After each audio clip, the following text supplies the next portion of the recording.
Okay. Seems like we're getting things started here. Yep. Audio's good on the stream.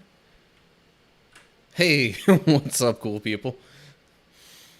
So, yeah, as the title suggests, I am not going to be streaming on YouTube anymore after this one. At least not for a while. I'll get into that later.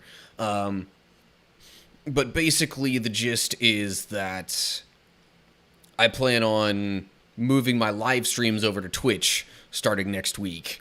Still going to have my regular YouTube videos and all that, so don't worry about that going away. The YouTube channel is not going away anytime soon, as far as I can tell. I certainly don't have any plans to move it anywhere. But the live streams, at least the regular ones like this, are going to be hopping over to Twitch starting next week. So, yeah. They're still going to operate pretty much the same way. It's just, Twitch is a little bit better for discoverability and, viewer engagement and things like that. I might need to learn some of the viewer engagement type stuff along the way, but, that's been my whole experience with YouTube anyway, is learning stuff along the way, so why should Twitch be any different? But anywho, and the reason I say for now is because, if I eventually do Patreon or other things like that, where, people might have access to exclusive things, and especially if I can work this at or near full time and be able to do more things with it, basically the idea is eventually I might work in some kind of exclusive live streams that'll be private. And really, in order to make those private, I would have to do those here on YouTube. Twitch doesn't really have a way to do anything private, to the best of my knowledge. So that's why I say, kind of for now, that live streams are... that this will be my last live stream on YouTube. But in any case, we'll get there when we get there. The big thing is, starting next week, live streams are moving to Twitch. So, if you want to catch me there, there should be a link, URL thing down in the description to find me there. It's still that random Christian gamer, so it's not like it's really particularly difficult to find me. But, just to make it even easier, link down in the description. So anyway, I guess it's about time, now that I've updated you on things. Oh, only other little thing to talk about, which maybe I could wait to get into later. But, yeah. I finally have a slight, health concern, status monitoring update thing. But I guess I'll get into that later. It'll give me something to talk about while I'm, playing Darksiders II and looking to fill in some gaps of just walking around or whatever. So, I guess it's about time I maybe start hopping into the actual planned content for the stream. Also, I never really know what category to give these streams, because, part of it's Bible reading and part of it's gaming stuff. If I label it all gaming and people see, shoot, I guess maybe I should just label it gaming, and then if people happen to come in when I'm doing Bible reading stuff, then, worst case scenario, they get a sprinkling of Bible in there that they didn't really ask for. Oh, darn, what a shame that would be. But, yeah, in order to really fully encapsulate what I do with the stream, it's not just all under one of YouTube's main categories.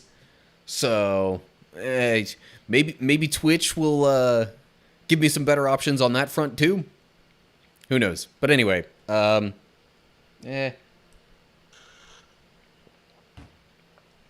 it's hot here in Texas. Water bottle is extra inclined to, like,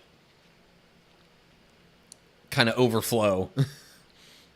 It's not super hot here in my apartment, but outside it has been 100+ degrees, you know, right around the midday mark for I don't even know how many days. But anyway, all right, well, with the mention of Bible reading that I had earlier, maybe it's about time I actually start to get into some of that. This should be picking up right where I left off with the last live stream. The videos from that stream might not be out yet, but still. Should be picking up where the last Bible reading was on the last live stream. So, I think I'll just kind of start hopping into this now.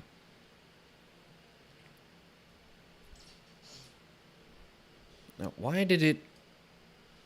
Okay, it did a weird thing to my window there for a sec. On the stream capture, whatever. Anyway, okay. So, Exodus 5, here we go. If you missed the last couple of chapters, basically it was God telling Moses, here's the plan for getting my people out of Egypt. Moses keeps resisting a lot because he doesn't think he's the right guy for it. So eventually God's like, fine, talk to Aaron, he'll help you. So then he goes back to Egypt, meets up with Aaron, they gather some of the Israelite leaders and talk about what's going to happen, and then that's kind of where we are now. So, here we go, Exodus 5, verse 1. After this presentation to Israel's leaders, Moses and Aaron went and spoke to Pharaoh. They told him, "This is what the Lord, the God of Israel, says. Let my people go, so that they may hold a festival in my honor in the wilderness." "Is that so?" retorted Pharaoh. "And who is the Lord? Why should I listen to him and let Israel go? I don't know the Lord, and I will not let Israel go." I mean, kind of an understandable response on Pharaoh's part, to be honest with you. I mean, Pharaoh does not believe in, you know, the God of Israel. Therefore, why should he listen to a God he doesn't believe in? But anyway, so unsurprisingly, the first attempt, the nicest, most polite attempt probably at convincing Pharaoh to let the people go, doesn't seem like it's going to happen. But, verse 3. But Aaron and Moses persisted. "The God of the Hebrews has met with us," they declared. "So let us take a 3-day journey into the wilderness so we can offer sacrifices to the Lord our God. If we don't, he will kill us with a plague or with the sword." Pharaoh replied, "Moses and Aaron, why are you distracting the people from their tasks? Get back to work. Look, there are many of your people in the land, and you are stopping them from their work." So they kind of answered Pharaoh's question about, you know, who the Lord is, you know, further explaining that they mean the God of the Hebrews / Israelites. But now Pharaoh's all concerned about the work getting done, which, you know, his response talks mostly about, you know, the in the moment kind of work getting done, but it also kind of hints at that he's just generally concerned about the work that they're doing. And if he's concerned about that, then why would he let the people go to worship? So, verse 6. That same day, Pharaoh sent this order to the Egyptian slave drivers and the Israelite foremen. Do not supply any more straw for making bricks. Make the people get it themselves. But still require them to make the same number of bricks as before. Don't reduce the quota. They are lazy. That's why they are crying out, let us go and offer sacrifices to our God. Load them down with more work. Make them sweat. That will teach them to listen to lies. So, not only is Pharaoh like, no, you're not going anywhere, he's almost indignant at the fact that they would even make such a request. He makes it sound to the slave drivers and foremen that, you know, the people are just getting lazy. Like, if they were really working their hardest, why would they even have a thought about, you know, going to offer sacrifices? That's the way he's trying to, you know, sort of frame it. But really, he just wants to make them work harder. Verse 10. So the slave drivers and foremen went out and told the people, this is what Pharaoh says.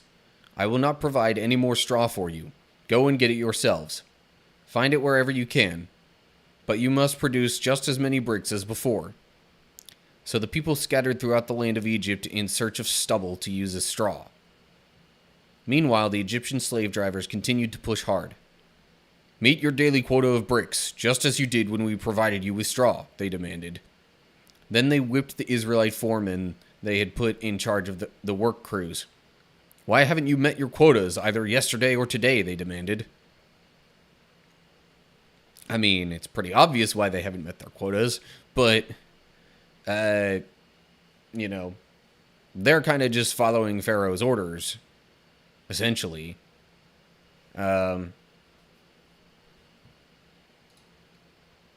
But still, like, if you were given some equipment to do things before, and now you're, you know, without some of that, generally makes the job harder. I can't even imagine trying to do my job without, you know, the little kind of cell phone-ish devices they give us that, you know, we look up the list of items that we need and it shows us where they're supposed to be and all that kind of stuff. I'm just imagining trying to do my job without that. It's like you'd almost have to have one central computer or something that would give you, you know, a list of items for a person's order. You'd like handwrite them all down and then go out into the store without, you know, the extra information in front of you of where those items are supposed to be. Now, I mean, I've done it long enough that I would generally know where most of the items are supposed to be, but still, it's the rest of it that would make it so much more work. So, you know, expecting the same amount of output while lacking certain equipment, not exactly a fair, you know, expectation. But anyway, verse 15. So the Israelite foremen went to Pharaoh and pleaded with him. Please don't treat your servants like this, they begged. We are given no straw, but the slave drivers still demand make bricks. We are being beaten, but it isn't our fault. Your own people are to blame. But Pharaoh shouted, You're just lazy, lazy.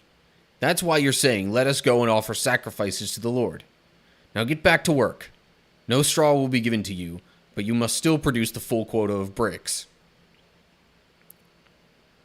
So Pharaoh just kind of hammering home to them what he had already said, especially to the Egyptian slave drivers.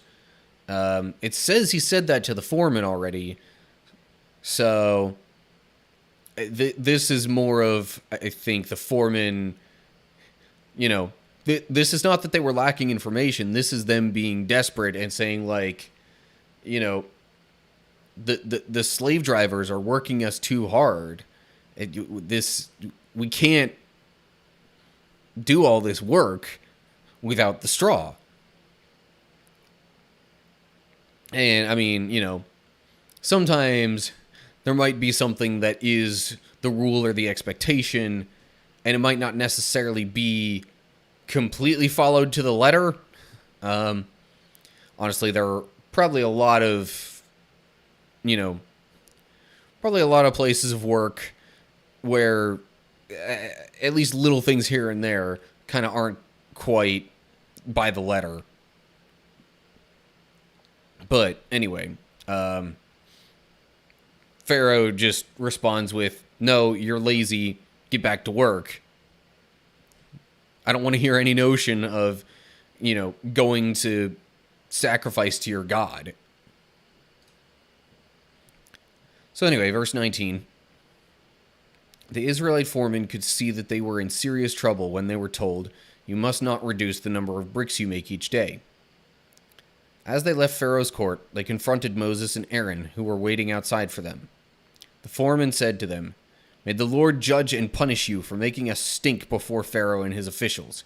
You have put a sword into their hands, an excuse to kill us."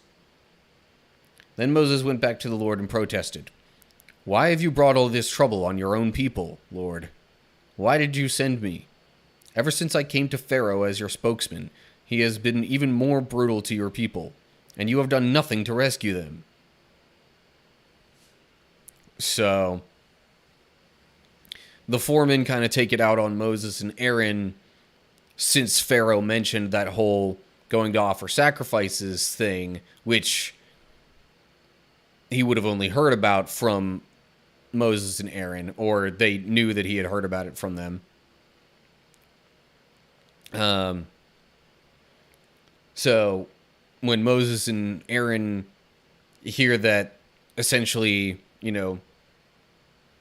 their people are being forced to work even harder now because of what they said, Moses, skeptical as always, is like, why did you send me here? Why is this even happening? You told me to come here and talk to Pharaoh so that you could deliver your people. No delivering is happening right now. So what's the point? So that seems to be kind of the general mindset of Moses here. And, sometimes we have a habit of adapting a similar mindset, when things don't go the way we hope they will. It can be pretty clear sometimes that God wants us to do a certain thing, especially at a certain time. But when it doesn't work out the way that we expect it to, then we get all sort of, we get all bothered by it and just kind of say, God, what's the point? This isn't working. Why did you, assign me to this? Why did you tell me to do this thing? But really, if you look back at previous chapters in Exodus, and, when God was laying out the plan to Moses initially, he said that Pharaoh's heart would be hard, that, he would be stubborn and not want to let the people go. So then the plagues would come. But Moses seems to have this notion that he was going to talk to Pharaoh, and then the initial dismissal would happen, and God would, immediately step in after that and start bringing the plagues and such. So, Moses had one idea of the timeline of events, while God had, a slightly different timeline in mind. And that can happen a lot with us in life too. So if you're feeling that kind of way about your own situation, just know that God is probably thinking of things a little different. Maybe even just has a different timeline than what you were thinking of. But, what you're doing, as we will find later in Exodus, has a purpose. So, I guess that's it. There were literally no footnotes in this chapter. I think that's a first. But anyway, that kind of wraps up my thoughts on it, I guess. Okay, so now as I'm, starting and stopping recording things in OBS, it's doing weird stuff in OBS with the, capture window thingamajig, and I don't know why. But whatever. Now, do I go straight into Chapter 6? I mean, that was kind of quick. Oh, lots of names and stuff. Fun. But, hey, you know what? My throat's not doing too bad. Usually I switch over to gaming stuff after a single chapter because of my throat not doing so great. But that wasn't terrible. So, yeah, I guess on we go with more Bible reading. Alrighty. Wait, hold up. Oh, yeah, I gotta make sure I have the main OBS window open as I, start recording something for a video or, change the layout on the stream and different things like that. I basically just made the settings in OBS to be like that, because it was happening too many times that I was doing something else in another window, and then I'd come back to OBS and be like, wait, why is OBS like this? Because my keyboard shortcuts, while they make sense, generally speaking, they can be used elsewhere for other things. So yeah, anyway. Alright, well, I guess here we go with chapter 6 of Exodus. And again, the window thing. Whatever, anyway. Alright, so here we go. Getting into chapter 6 now. Last chapter was the initial conversation between Moses and Pharaoh. Pharaoh's like, no, I'm not letting your people go. And decides shortly thereafter to make the Hebrews work even harder by not giving them the straw that they had to make their bricks. But still expecting the same output. So then Moses catches wind of people working harder and then is kind of questioning already why God even sent him, seeing as, the people are not being delivered. But as he's asking God about this, we get into chapter 6. So, verse 1. Then the Lord told Moses, now you will see what I will do to Pharaoh. When he feels the force of my strong hand, he will let the people go. In fact, he will force them to leave his land. And God said to Moses, I am Yahweh, the Lord. I appeared to Abraham, to Isaac, and to Jacob as El Shaddai, God Almighty. But I did not reveal my name, Yahweh, to them. And I reaffirmed my covenant with them. Under its terms, I promised to give them the land of Canaan, where they were living as foreigners. You can be sure that I have heard the groans of the people of Israel who are now slaves to the Egyptians, and I am well aware of my covenant with them. So, Moses' complaints, or questions at least, about why God sent him are essentially answered with, alright, now I'm going to bring in the next phase of my plan. I knew Pharaoh would be like this, so I'm going to get more forceful here. And not only is he going to let you go, he's going to command all of my people to leave Egypt. Let's see here. Footnote for Yahweh, the Lord. Transliteration of yeah. Also sometimes rendered Jehovah. God Almighty is probably just explaining that that's the meaning of El Shaddai. Yeah.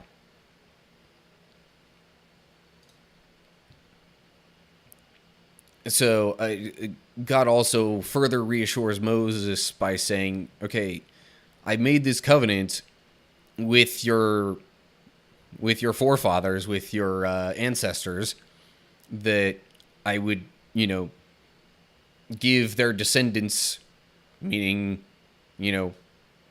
these people you're trying to rescue, that I would give them the land of Canaan to live in. I know this covenant is a thing, and I am about to make good on this. So anyway, verse 6. This is still God speaking to Moses. Therefore say to the people of Israel, I am the Lord. I will free you from your oppression and will rescue you from your slavery in Egypt. I will redeem you with a powerful arm and great acts of judgment. I will claim you as my own people, and I will be your God. Then you will know that I am the Lord your God who has freed you from your oppression in Egypt. I will bring you into the land I swore to give to Abraham, Isaac, and Jacob.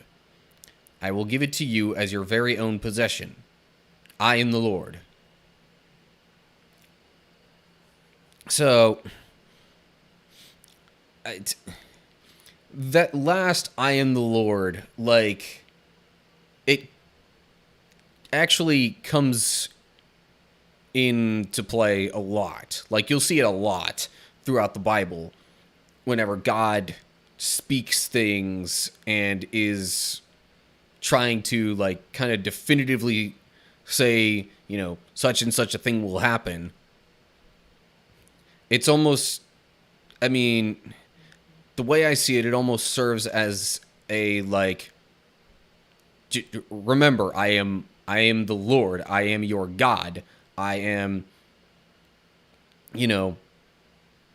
the same God who appeared to your ancestors, God Almighty. I can do all these things. I will do all these things.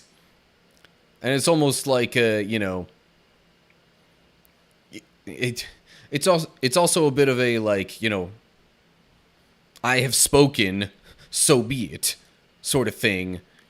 Like a king or ruler would maybe do when making some sort of official decree or something like that.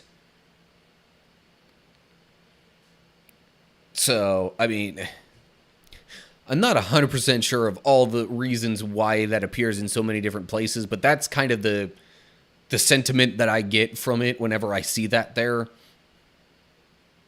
But anyway, so God's essentially saying to Moses to say to the people that, all right, I see that you're, oppressed, that you're being driven harshly by, your slavery here.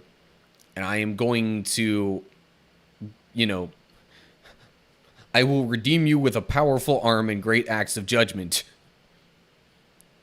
So he's essentially trying to tell the people that, like, look, I'm about to do some really mighty things in order to,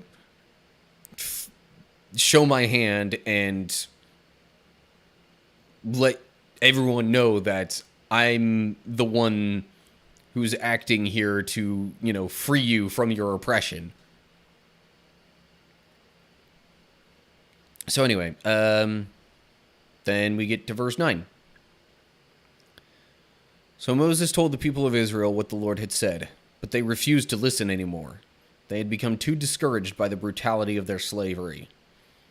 Then the Lord said to Moses, "Go back to Pharaoh, the king of Egypt, and tell him to let the people of Israel leave this country." Or leave his country. Whatever.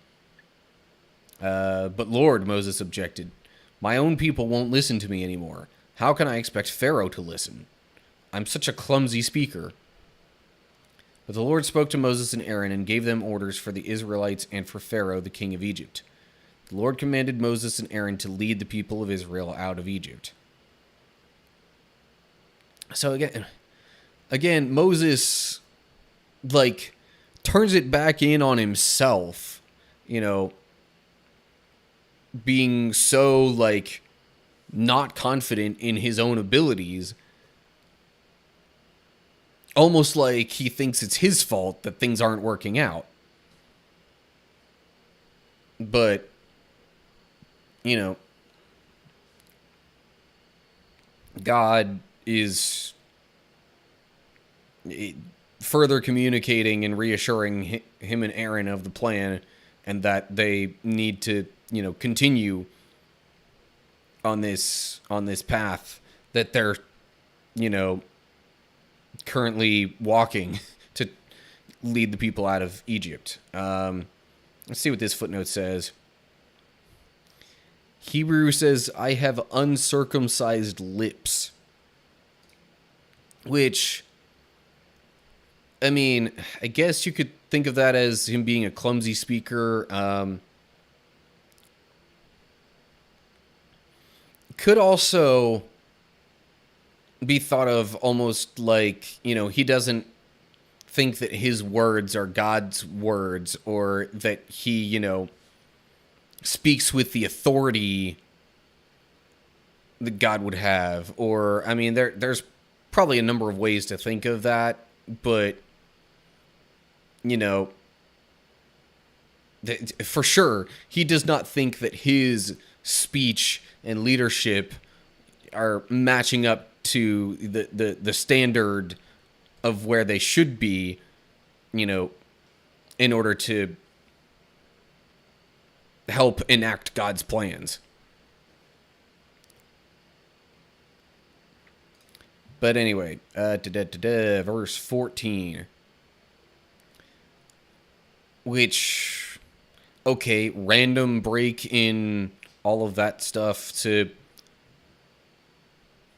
give a freaking ancestry report. Anyway, verse 14.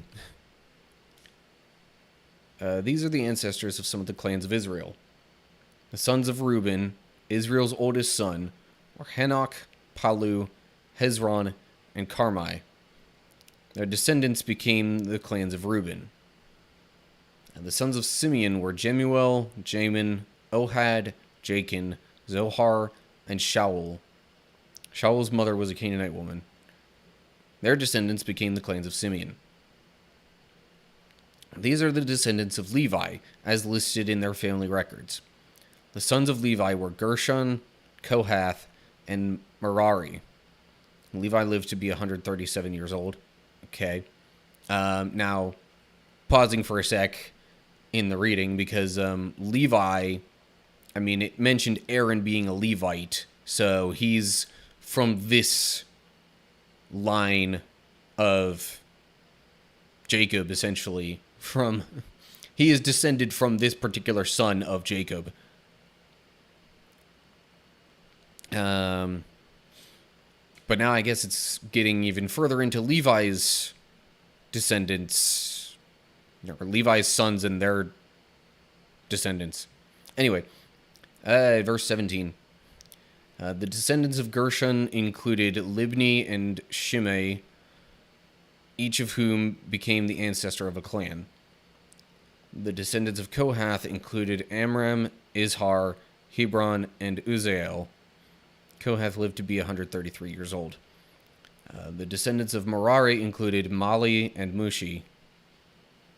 I'm really not confident in those pronunciations, but whatever. These are the clans of the Levites as listed in their family records. So I wonder if it got into more detail about that because of, you know, that essentially being Aaron's lineage. Anyway, Amram married his father's sister, Yochebed. Oh, yeah, that name. That's a name that I recognize from the Prince of Egypt. Okay, so that makes the pronunciation possibly a little easier or better, assuming they were correct in that. Anyway, let me restart that. Amram married his father's sister Jochebed, and she gave birth to his sons Aaron and Moses. Amram lived to be 137 years old. So this is the mother of Aaron and Moses. So that's why he was breaking some of this stuff down to kind of, give us some of the in-between when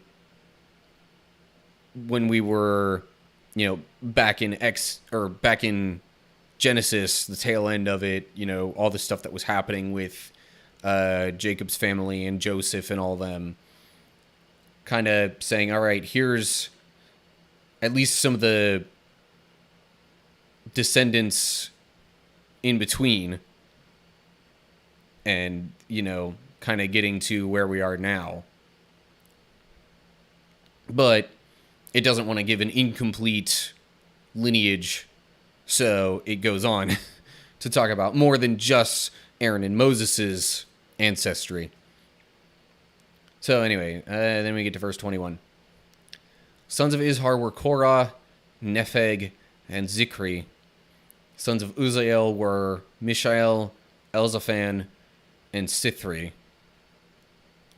Aaron married Elisheba, the daughter of Aminadab and sister of Nahshon, and he gave birth to his sons Nadab, Abihu, Eleazar, and Ithamar.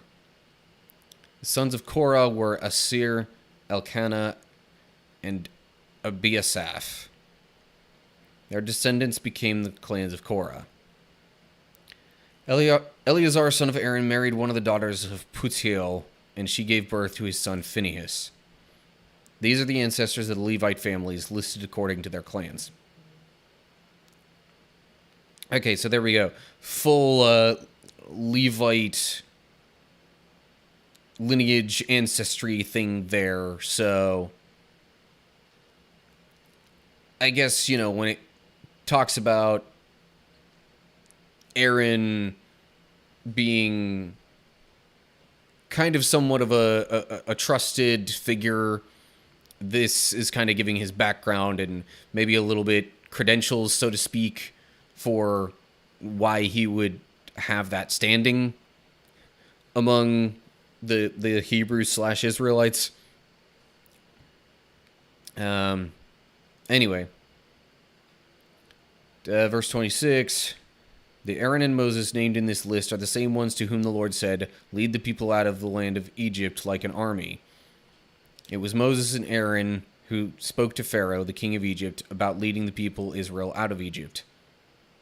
When the Lord spoke to Moses in the land of Egypt, he said to him, "I am the Lord. Tell Pharaoh, the king of Egypt, everything I am telling you." But Moses argued with the Lord, saying, "I can't do it. I'm such a clumsy speaker. Why should Pharaoh listen to me?" Okay, so it's almost like the not entirely uncommon tactic in stories and movies and things like that, where people, the author will kind of bring you into the action, at least partway, so to speak, to then sort of have a flashback and, talk about some details of the person, where they come from, what they've done before, and things like that. I guess that's sort of a similar idea here. But anyway, so I guess if nothing else, that gives us a little more background info on, the ancestry or lineage or whatever of Moses and Aaron. And towards the end there, it's kind of bringing us back around to, to what Moses had last said to God and God's response, commanding Moses and Aaron to lead the people out of Egypt. I guess in a way you could almost maybe think about this whole ancestry of like,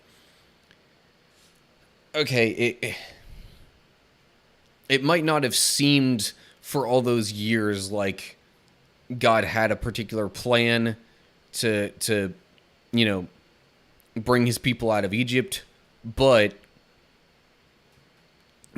all these different people got married and had kids, and then they had kids, and all this stuff happened to give us the births of Aaron and Moses, who God then, commanded to lead the people out of Egypt. So if God was working on all that stuff happening, then God was not necessarily inactive in his plan to free the people. But those events needed to occur in order to get to Moses and Aaron, who would then be the ones to free the people. Anyway. So that's the end of the chapter there. A lot more lineage than I was expecting, but oh well. It happens sometimes. I don't know if I really have any other thoughts to add regarding that chapter. So, guess that'll do it for now. And again, with the freaking window there, why does it do that? I don't know, whatever. Fine then. I'll go back to this, because I don't plan on doing any more Bible reading and analyzing for the moment. So, yeah, I guess now's about the time I'm going to switch things over to some gaming, namely some Darksiders 2. But I need to adjust my setup and where it's situated in between there. So, give me a minute, and I will be back with some Darksiders. Alrighty. Gotta remember which one of these things to move it. There we go.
Okay.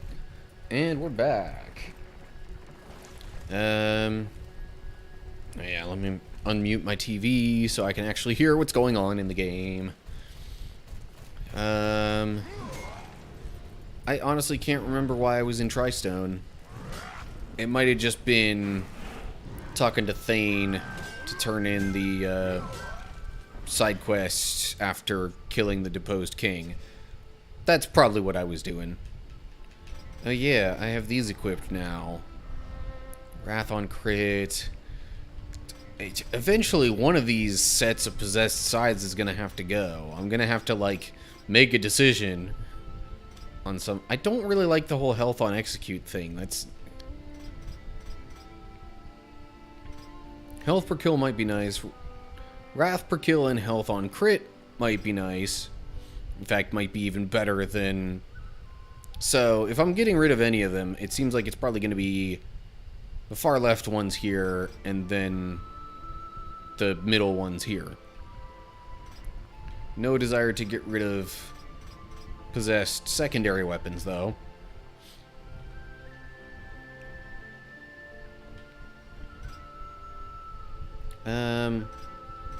Since my current possessed weapons don't really rely on, you know... Oh, wait. Wrath on crit. Never mind. Okay. Now, what was I doing? Okay, so there's that. Travel to the Soul Arbiter's Maze. Don't plan on doing that. I will talk to Nathaniel. To, you know, turn in / further update this side quest. And then probably focus on the Rod of Arafel.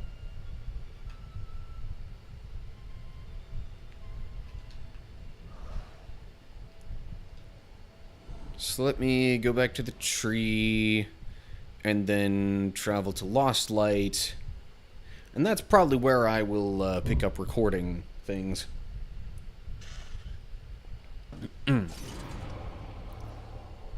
Okay, I will admit my throat is not necessarily the best. After, you know, doing the 2 chapters of Bible reading and commentary. But I don't know, my throat's been doing some weird stuff kind of lately. I probably already said a little bit about this before, but it feels almost like what I would think might be some sort of acid reflux type thing. Because based on any descriptions I've heard of acid reflux, that's like the first thing that pops into my mind that even roughly equates to what I've been feeling going on in my throat. But whatever, anyway. You probably don't really have anything more to say. Oh. Whatever. Okay. Let me, get ready to record here.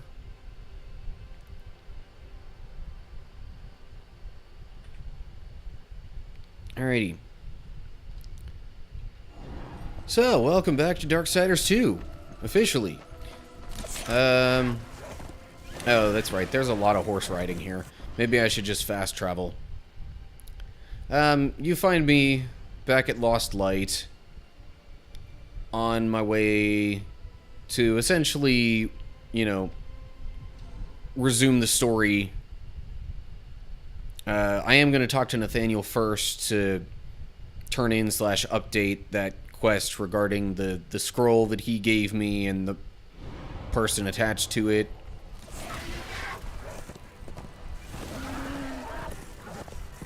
But after that, I think I'll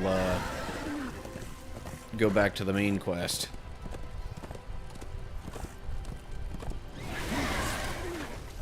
Hello, Nathaniel. Your friend has not passed to the land of the dead. But if he yet lives... No. I dare not inform my fellow angels until I have the full truth. Among the makers of the Forge Lands is a blind seer of great power. Go to her death. She will know what has become of the one who was dead, yet lives. I would assume that's in reference to, yeah, Miria. Deliver the scroll to Miria. Okay, well, All of heaven is against you. that'll happen a bit later. But I did a couple episodes of side questing, so I'm trying to get back to story stuff now. In between episodes, I didn't really do much in the game.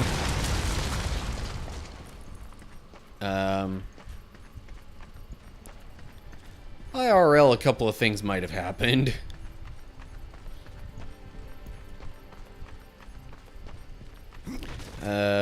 For one, I received and am now using the, like, heart rate monitor thing that I was told a while ago I would be getting.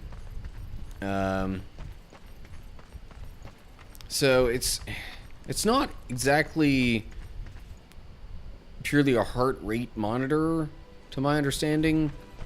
Although it mentions that it's sending data, like, a lot, so it may. The pool will bring you to Earth, Rider. Do not tarry here. Anyway, so, well, he said the pool will... If you want the rod, you will tell me where to find it. I have seen much while staring into the deep, but that I cannot tell you. The kingdom of man was swallowed by darkness when the armies of hell invaded. I have seen only glimpses of the Earth since then, but enough to know that the rod of Arafel is safe, and our only hope of redemption. How does the city of light fall to corruption? It wasn't the city that fell, but those within. It began with just one angel, weak of will, given to doubts. When the darkness called, he welcomed it in. From him, the corruption spread. It seemed only I could sense it, gathering above our heads. And though I warned my brothers of the storm that was to come, they did not listen. Only when the cloud burst did the city of light fall. And other realms have fallen since. An angel given to the darkness. I wonder who that could be. Sounds a bit, you know, just maybe. Sounds a bit like it could have been Abaddon. Is that the connection here? Am I supposed to be making that connection? I don't know. But that's what I immediately think of. Even though it took a second to remember that, you know, Abaddon was in fact his name. It's how to get to... He explained how to get to Earth. What is this place? You speak of this realm as if it were your own. The gods call this place Lost Light. But it is here that the light is to be found. And I am its source. There's nothing else you can tell me. Not until you find the rod, Horseman. Then all will be revealed. Okay, I gotta try and remind myself after this particular recording to, you know, maybe go into the settings and see if I can tweak some of the volume stuff. Like maybe turn the music volume down to have the dialogue a bit louder within OBS, and yeah, anyway.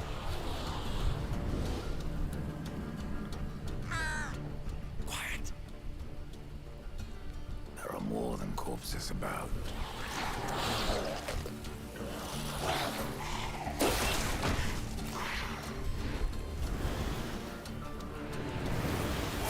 Ah.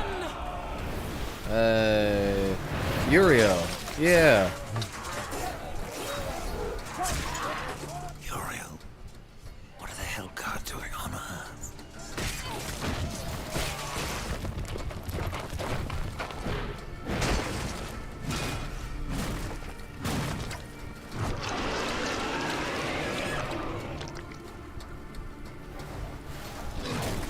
Fun.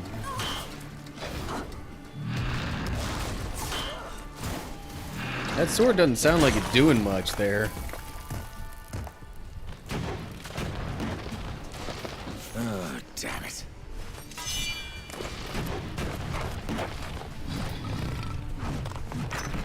Alright, I'm gonna bring back the face cam because I'm wondering if this is gonna have me get into a fight here pretty quick.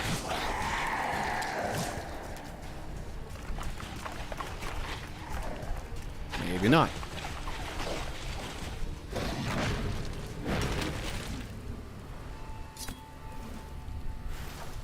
Hellguard, to me! Help Uriel defeat the swarm. Okay.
Okay, maybe being on the outskirts here was not such a great idea.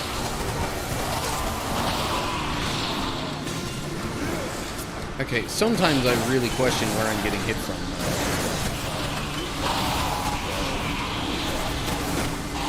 There's just so much going on here. It's a little hard to keep track of. Really, why did... I should kill you for what your brother did here. But you saved my life. Consider us even. What do you know about the Rod of Arafel? A weapon of immense power, brought to Earth by the Archon Hestus to battle the demons in the End War. But Hestus fell, and the rod was shattered. Now the Destroyer uses its pieces to fuel his army of darkness. What was broken can be reformed.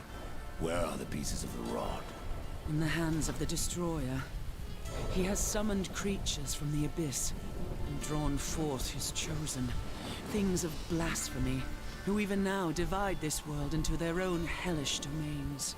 The Suffering are one such beast. They feed upon the dead of this world, and twist them into a swarm of flesh and bone that fight as one mind. It was they who attacked us moments ago. One mind, easily sundered.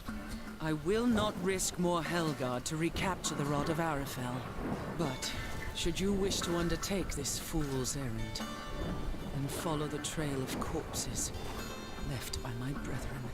A fool's errand. Well, it would not be my first. So that it is not your last, take this. Ooh, hello, okay. Press X to perform a ground blast. Right trigger to rapid fire. Left trigger to fire scatter shot. Okay. Thanks for the warning. How many angels died here, Uriel? Too many. But for every dead angel there is another, kept alive against his will.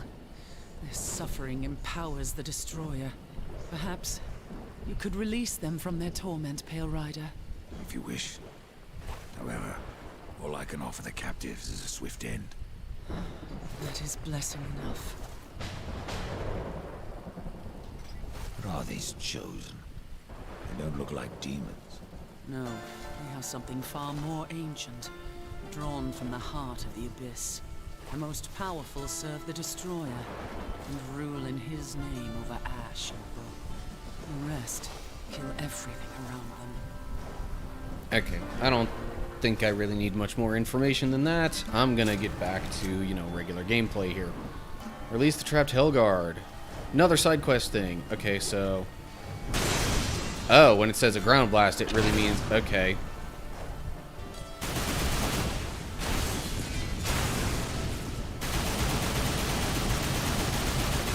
Oh, and there's like a...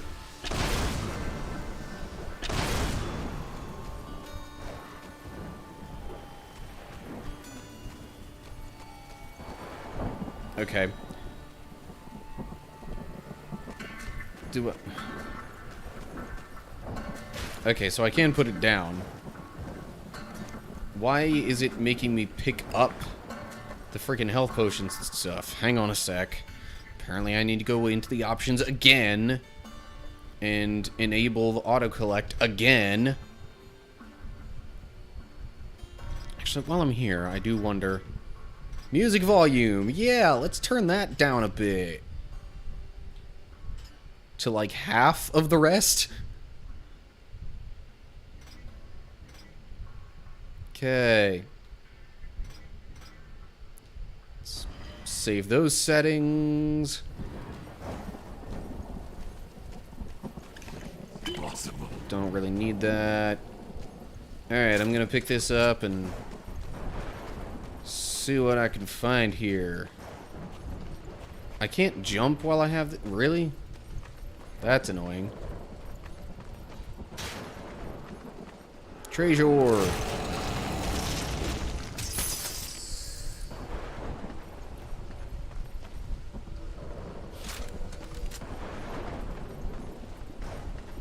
So, anyway, yeah, heart monitor stuff. So I guess the doctor I talked with about it, their office referred to it as a, quote, event monitor. Really, it's... I mean, it may monitor, you know, overall general heart rate stuff and maybe some basic information like that. But really, it's almost more so like an easy self-reporting tool, so that if you feel certain symptoms like, you know, rapid heart rate, dizziness, and different things like that, you can just kind of press a button, look on a screen to select your symptoms, and whoa, hello.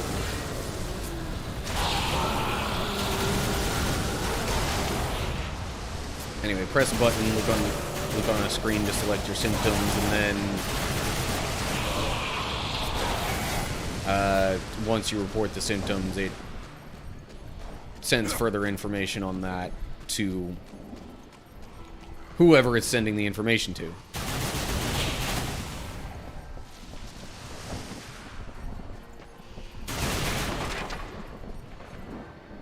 I gotta say, I tend to like using the guns that they make available in the Darksiders games.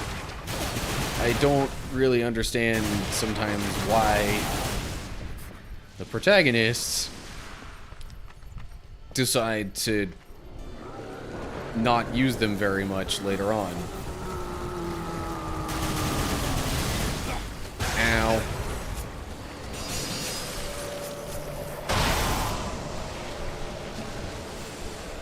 Oh, hello.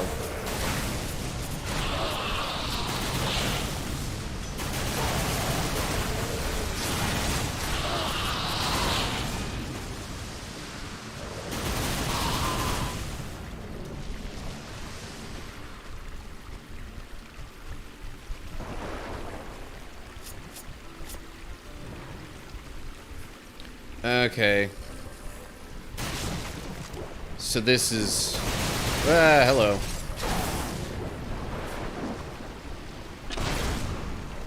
I assume that's one of the angels Uriel was talking about that I'm supposed to free. Yep.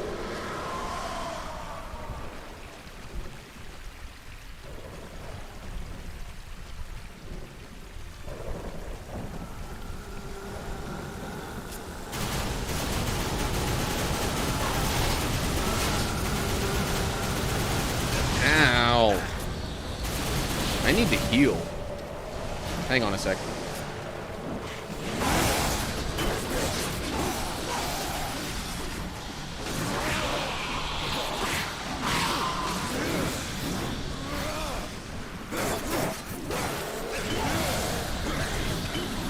Well, I guess, you know, some of what's happening right now answers my question a bit regarding the usage of the guns. I cannot. And why the horsemen don't necessarily use them a lot.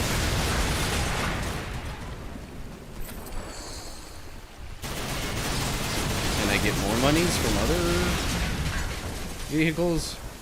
Maybe not necessarily all of them. Okay. That one dropped some.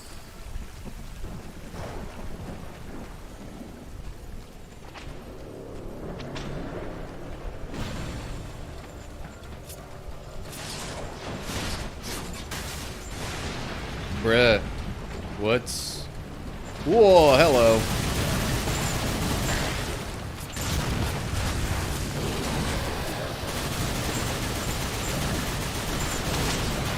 I dodged. What the... Dodging backward isn't sufficient, I guess? I don't know.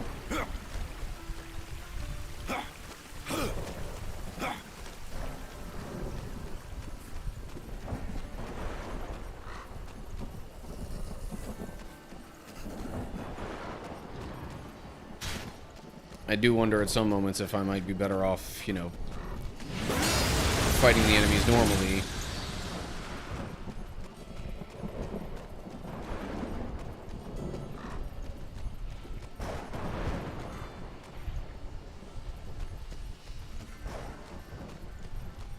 You know, instead of relying on the cannons so much.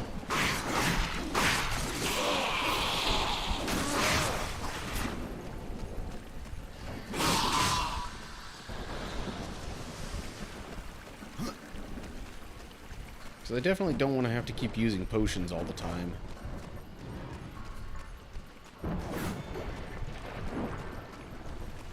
Hello, there is treasure over this way. There are also enemies over this way. Or at least an enemy.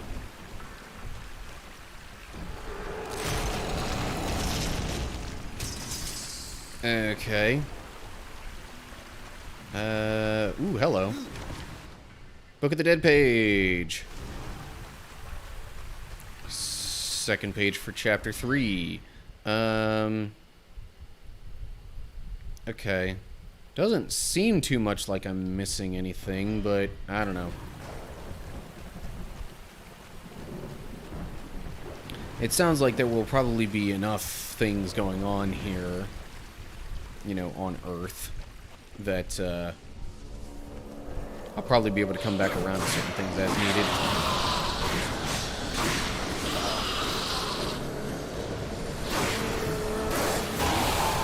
Ooh, hello. That was kind of a close call with the big...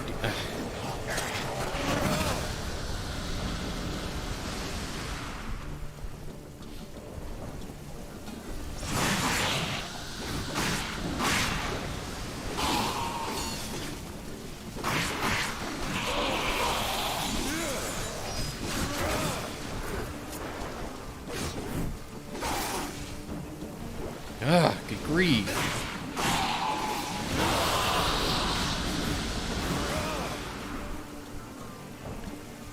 Well, at least I'm keeping my health up kind of decently.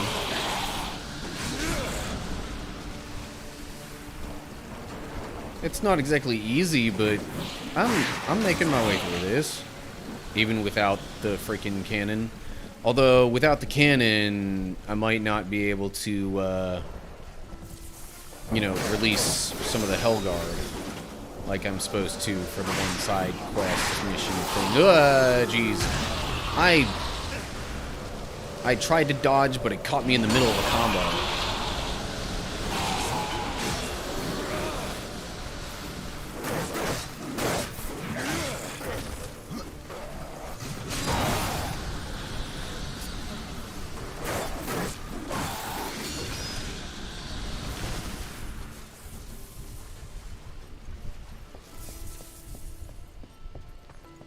Hey, there's a cannon.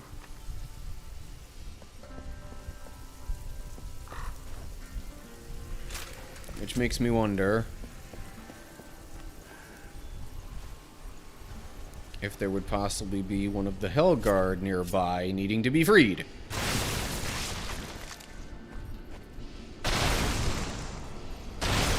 Does that not count? Okay, whatever. The ground attack doesn't really seem to be all that helpful.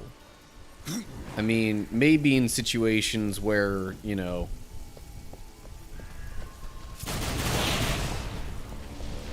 like if you know you're surrounded, maybe. But otherwise, if everything's in front of you, like you would generally try to have it be,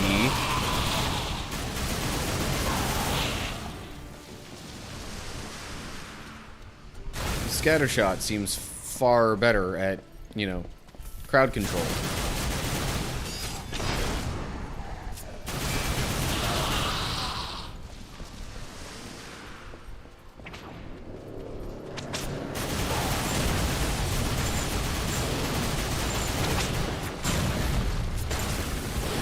Ow.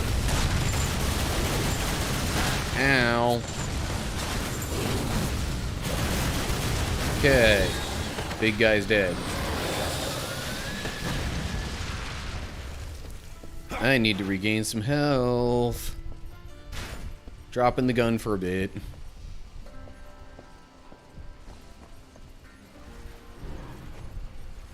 At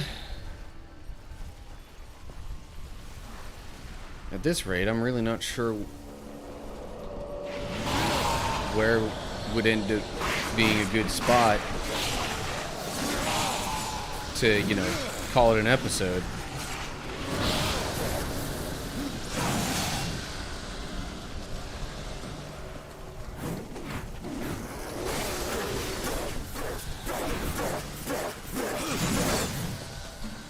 Okay. No. You bugger. Almost got me.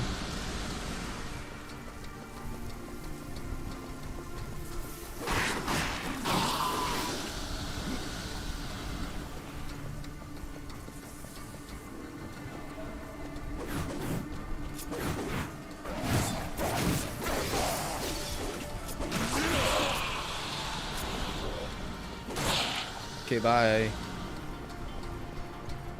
Treasure?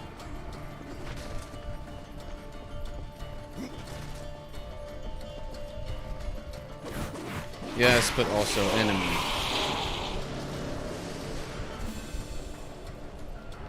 Okay. What's in here? More equipment and money.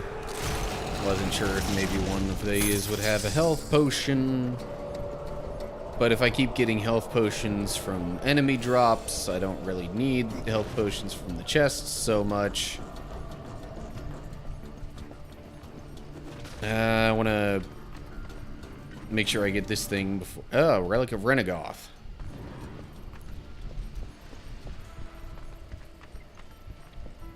Can I go down to the lower floor there?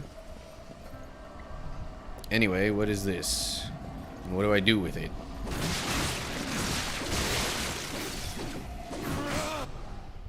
The Staff of Arafel. It's one part of the rod. Staff... Okay. Whatever. And that seems like it would lead me to a different section. What happens if I go down here? Anything? Enemies.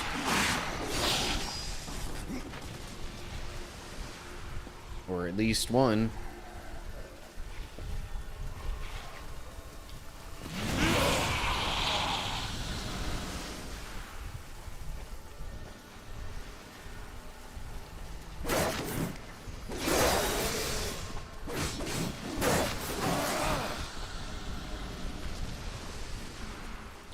And then I can just come back over to these stairs here.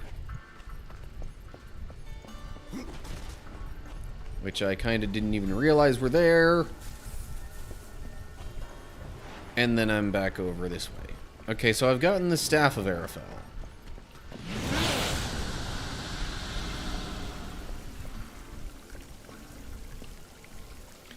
I'm hoping to kind of at least leave this building before I, you know, end the episode. Oh, that looks like it would be the exit for this building. So, with that in mind, I think that's going to do it for that particular recording there. Yeah, progress made for sure. I don't know for sure how many other pieces of the Rod of Arafel are left, but hopefully we'll get a better idea, for, you know, in the next episode. If it's only 2 more, I might try and fit it all into the next one, but we'll see. Okay.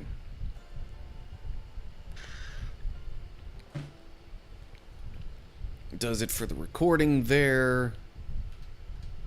I'm a save just cuz, even though it's probably about to save here in a moment. Hey, enemies.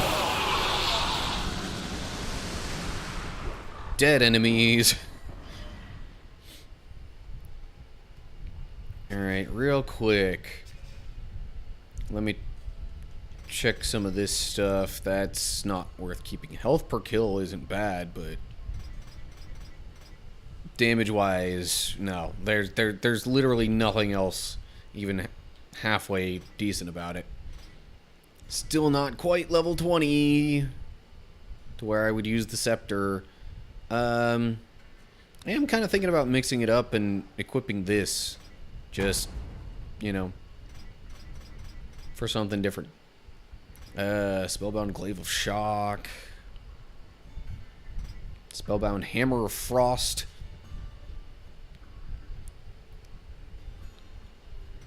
But still, none of those quite seem to be worth using. Oh yeah, that's right. The critical chance. But this also has critical...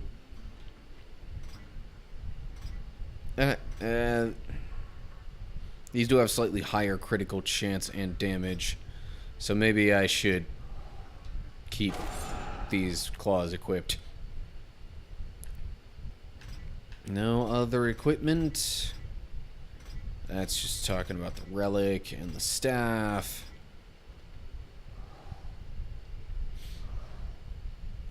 Okay.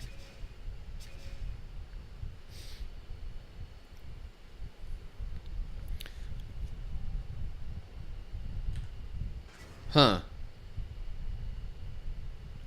So it includes Earth on the same overworld map as Lost Light.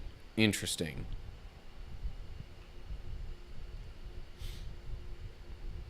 And I would assume eventually the Ivory Citadel as well. I get a feeling I'm gonna go there at some point. But whatever.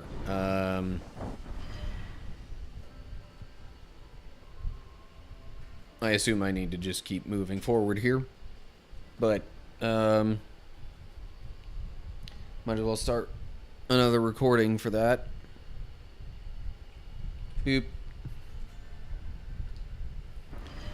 Okay, so we're picking up right where we left off. Like, literally right where we left off. Okay, so that was it for that particular room area thing.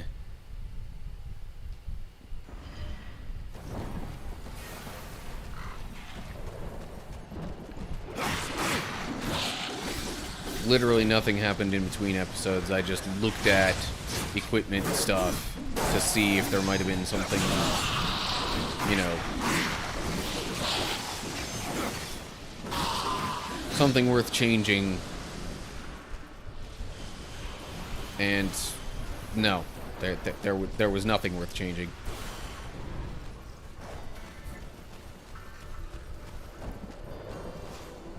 I found a piece of the rod. Be wary. There are things that lurk beyond these barricades that the Hellguard dare not face head-on. And the remaining rod pieces, do they lie past the barricades? Now that I've changed Yes. the sound settings Pass within through the city. game, I'm You will gonna find the next piece beneath the earth. bring up the game volume An on old OBS a abandoned bit. tunnel. Where will I find the final fragment?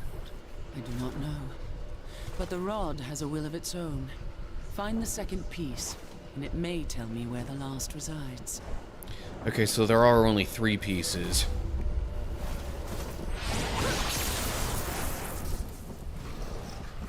What? Really?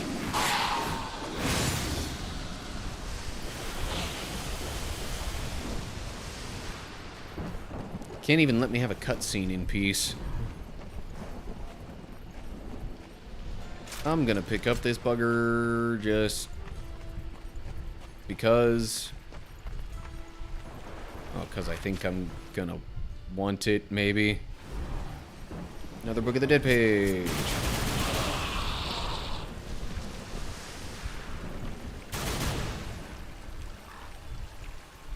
It seems like I got a little wrath from killing that enemy. Am I mistaken in that impression? Oh, jeez. No, no, no.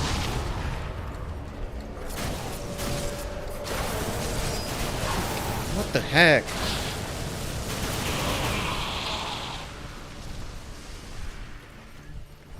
Yeah, it definitely seems like I got more wrath.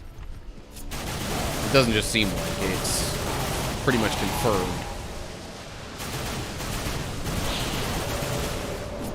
See, when they're all coming down a hallway like this is easy.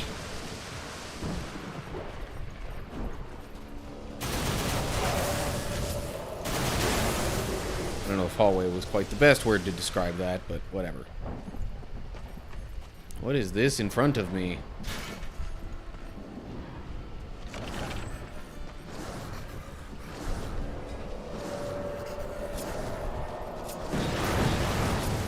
Okay.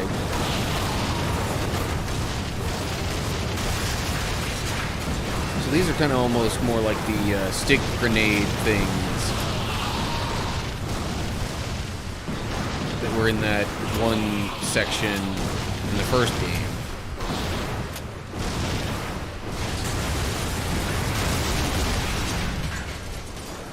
And why would I want to shoot down with this?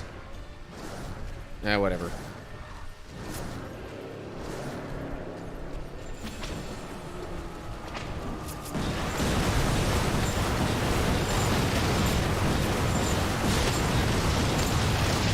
What the heck?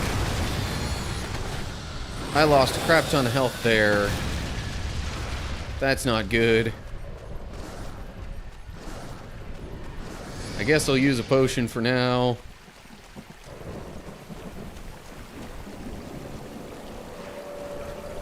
But if it's gonna give me more normal enemies, I'm gonna try and teleport slash them to regain some health that way.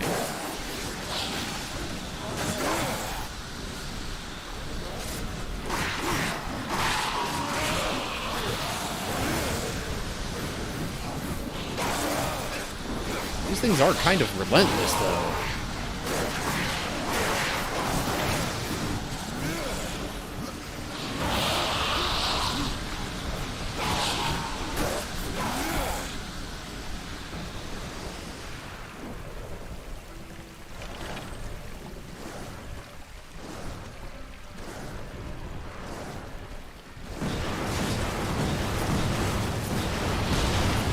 How the...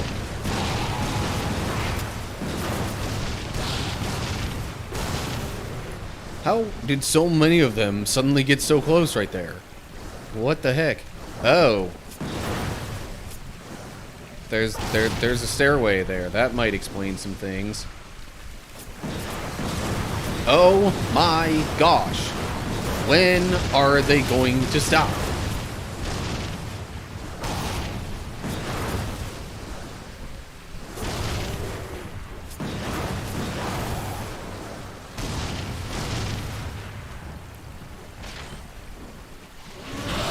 Okay, you know what? Screw the gun.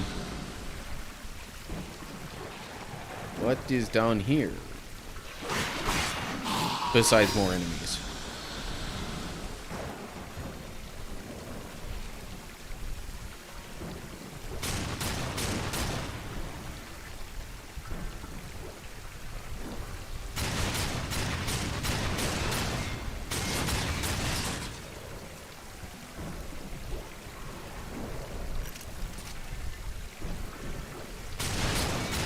I was kind of hoping to make that blow up, so then maybe it would blow up the one behind it, and I don't know.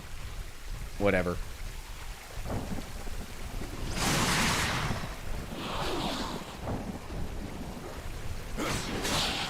Enemy got glitched into a car.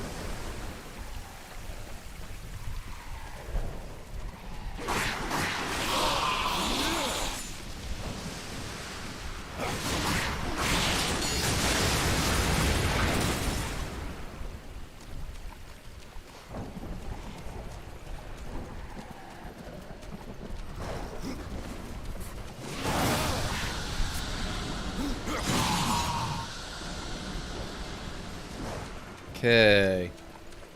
So there's another thing that it seems like maybe eventually I'm supposed to be able to go through, but not right now. Maybe that will be unlocked after I collect the second piece of the rod.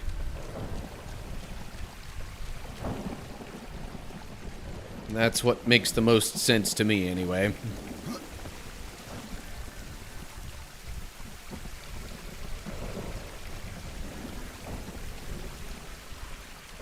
Alrighty.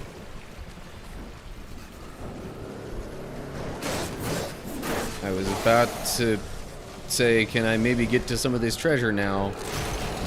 And the answer is not without a little bit of fighting. Whoa! Big explodey dude. Don't like big explodey dude.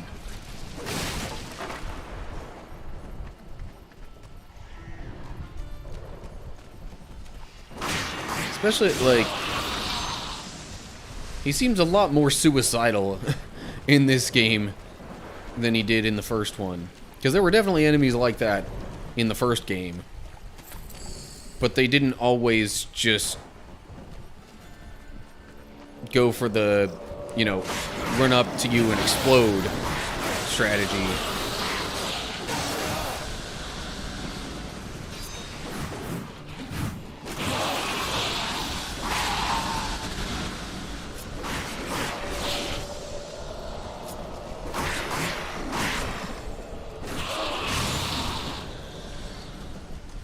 Can I open the chest now? Dungeon map. Yay. Maybe that's more of like a yay? So... Where...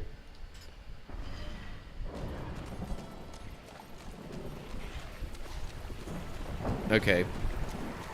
This doesn't lead to anything.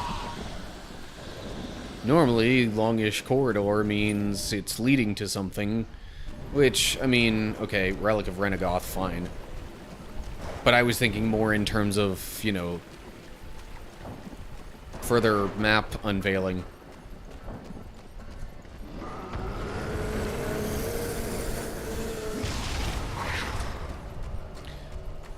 As long as I'm not busy with other things.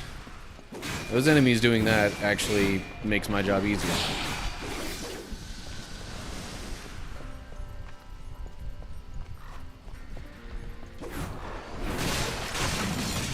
So I don't really have to worry about fighting them if they're just gonna kill themselves.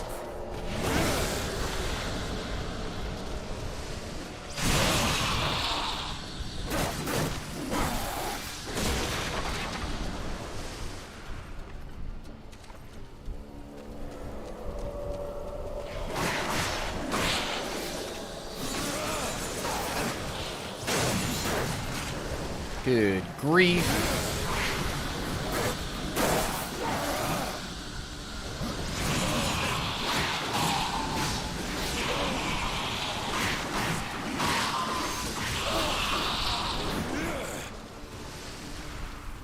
Okay. It seems to be the right direction. That's where the waypoint marker seems... well, yeah. The waypoint marker's leading me in this direction anyway. Yeah.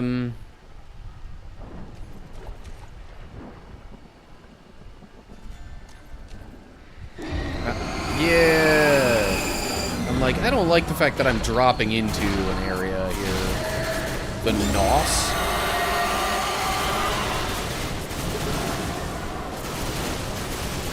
Oh, jeez. Lots of little bug things.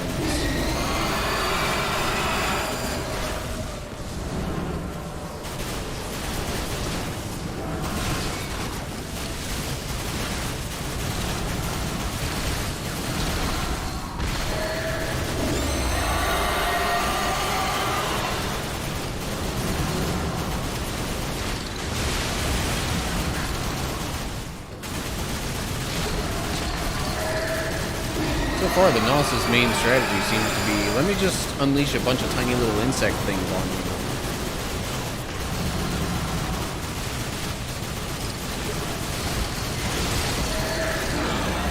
Whoa, okay. That was a little bit different, I guess.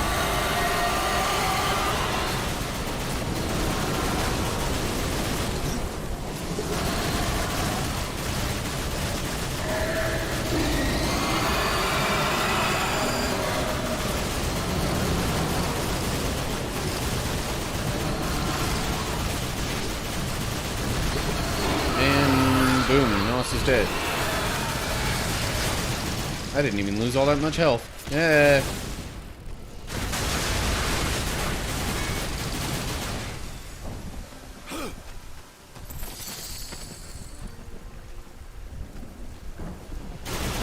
Oh, okay. Resistance stone bite. That's a new one.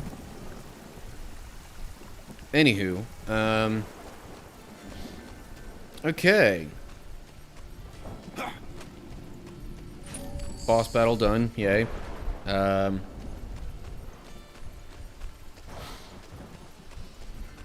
But I didn't even lose all that much health to it. Oh, jeez. More of these things. I don't necessarily like that idea, although it didn't even seem like they were really going for me. Huh.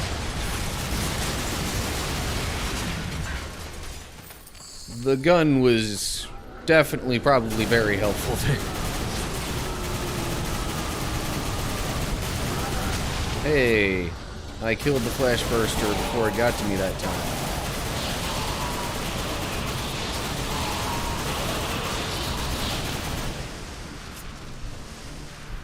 And that's what they're officially calling it, eh? Flash burster?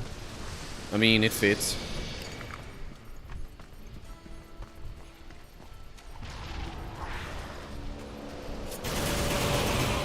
Speaking of flash burster, it seems like one was kind of burst itself as I was coming up to that corner there.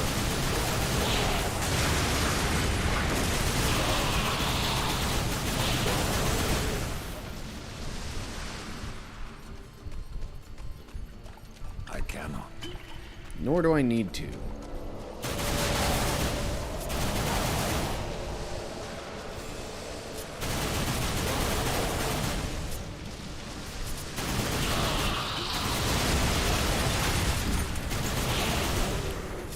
Wrath potion. Probably don't need that either. I actually can pretty much guarantee you I don't need that. Because I'm getting wrath as I'm killing all these enemies, even with the cannon. And yes, I do realize also that I keep going between the words gun and cannon. I mean, let's face it, the cannon's just a really big gun.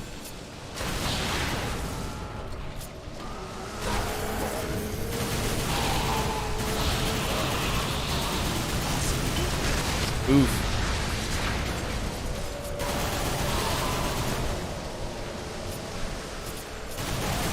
That wasn't very nice.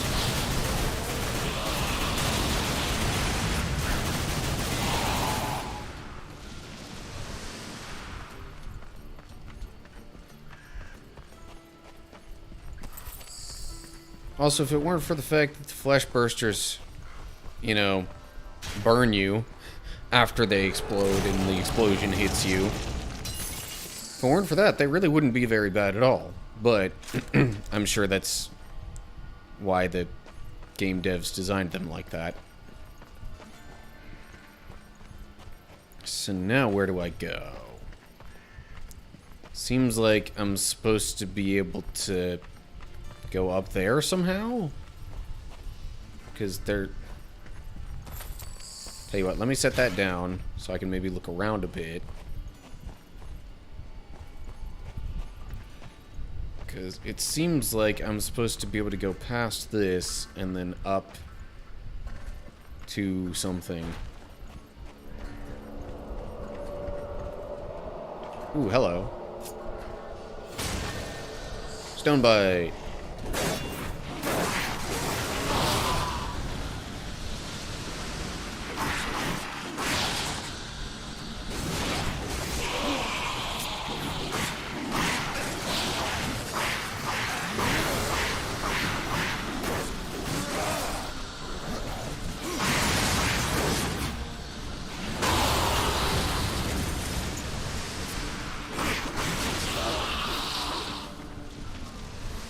Anyone else? No? Good. Okay. Oh! That's how I get up there. Okay.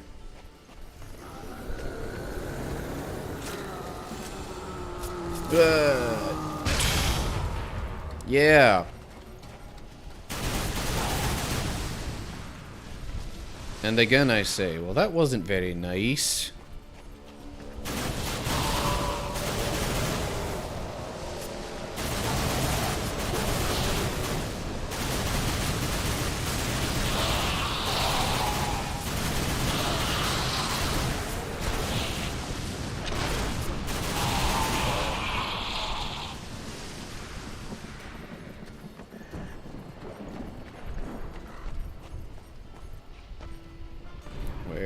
you going? Like, I know I saw an enemy.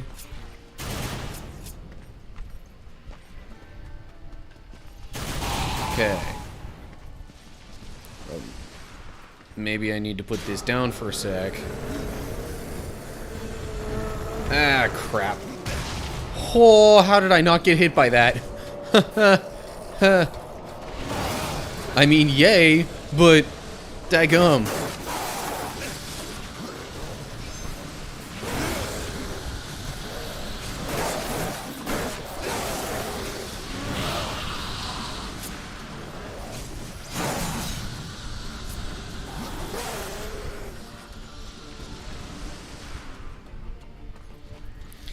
I thought maybe there was going to be something in here, like an angel that needed freeing or something. Something a little more like what's in this side room thing.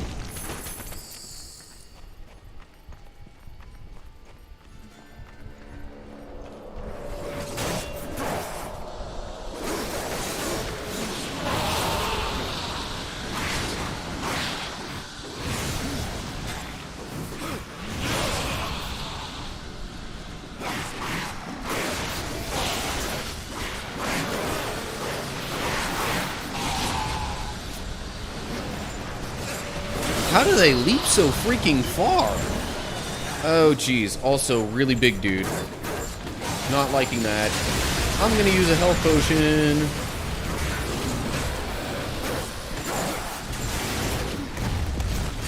Golly. Huh.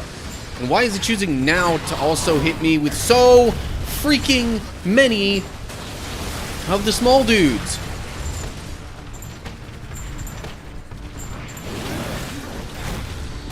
Golly, this guy hits like a freight train.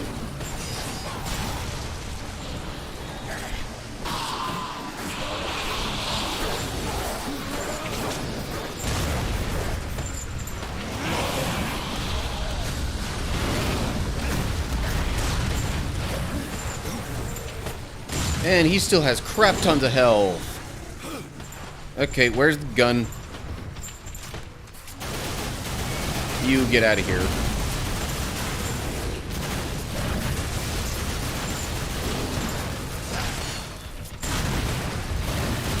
Okay. Good golly. That had me seriously worried I was going to die for a sec there.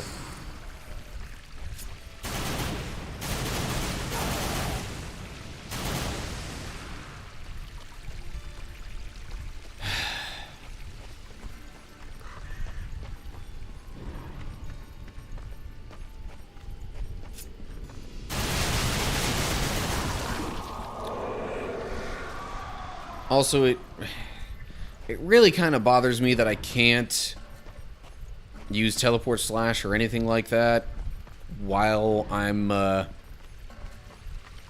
you know, carrying the cannon here. Because otherwise, literally my only method of healing is through potions.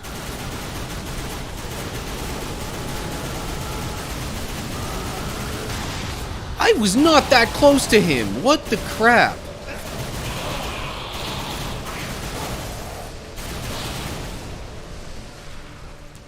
See, like right now, I'm low on health, but I don't want to use a potion that badly because I only have 2 potions left.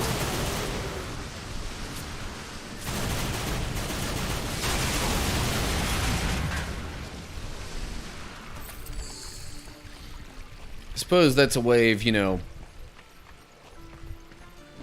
upping the consequences a little bit for this portion that would otherwise potentially be too easy. Wrath potion doesn't help me right now.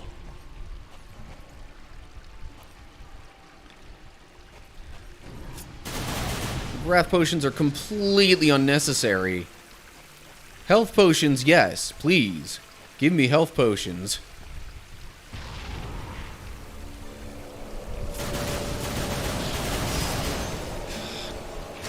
Freaking there were some not exactly ideal design choices for this portion of the game. Because, really, health potions are the only ones that need to be dropping from enemies. You can get Wrath by killing them with the cannon. You can't get health by killing them with the cannon.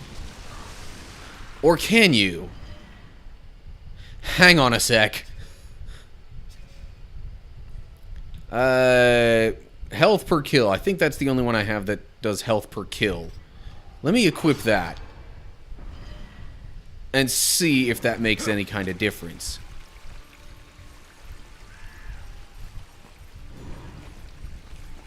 Because if that can work even with the cannon, then I may have just unlocked easy mode, so to speak. No, I'm not. I'm not getting health from killing these enemies. This is stupid.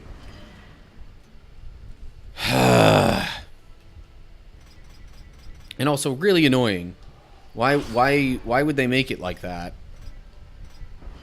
To where literally your only method of healing while you have the cannon, it's like they force you to trade off between, okay, do you want to have your normal methods of healing, which don't necessarily always include potions, or do you want to be able to do a bunch of damage?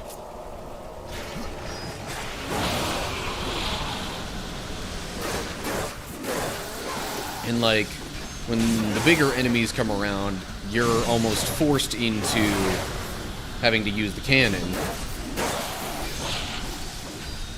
because the dude's gonna kill you real quick otherwise. You gotta be able to kill him, otherwise he'll kill you real quick.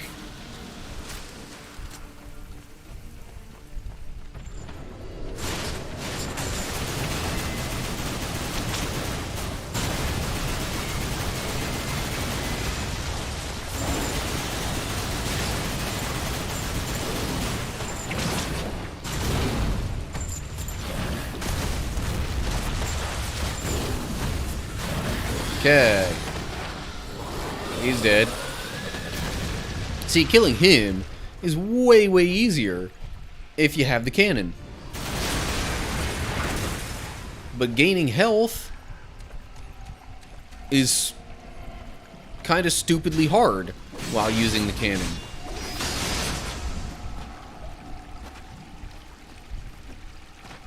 Is there anything up here that I might want?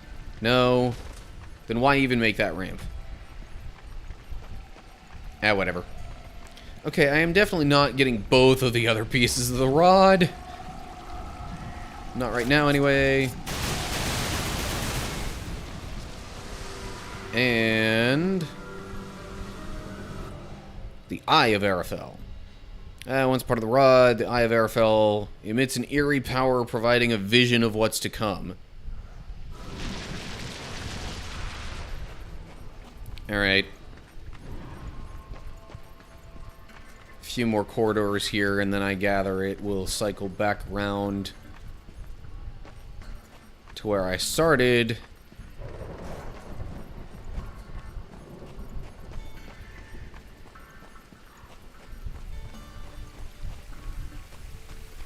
Well, the Hellguard's there anyway. Alright, well... Oh yeah, that's right. That's that other place that wasn't... That I couldn't get through before. Okay, so I think that's going to do it for this one. I'll leave the opening of that to the next episode.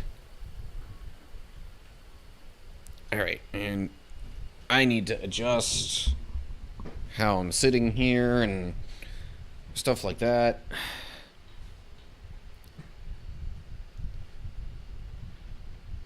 I really kind of should think about buying a more comfortable chair, but like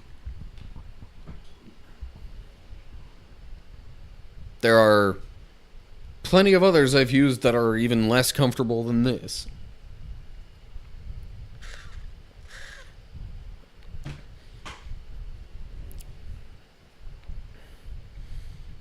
I would try going back to a chair kind of like the sort of computer desk chair thing that I was using before this one, but that, like, my arms were kind of restricted a bit with it. At least, you know, trying to have them down in a normal controller holding position rather than being, like, up here and essentially forced to have the controller elevated. Anyway, okay, I might just kind of wrap up this saga, so to speak, this particular quest with the Rod of Arafel, and then at the very least give my throat some kind of a break. Because it's not exactly appreciating all of this right now. But I do want to make this not a really short stream, with it being the last one I'm likely to do on YouTube for quite a while. So yeah, anyway. Let me check on this equipment stuff a bit more. Maybe I should have those sides equipped.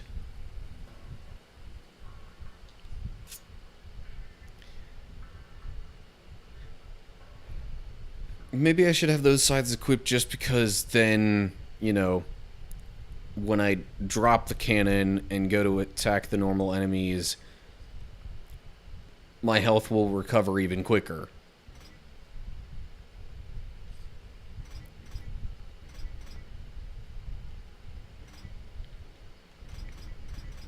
That's health on execute. I don't want that.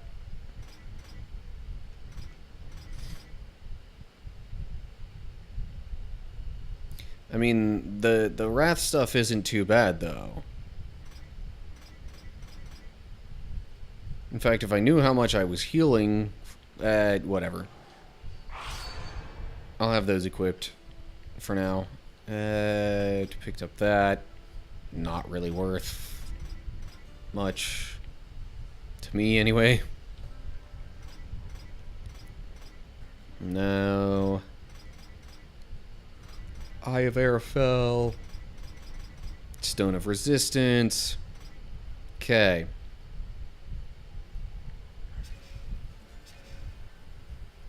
Back to the minimap. And, alright.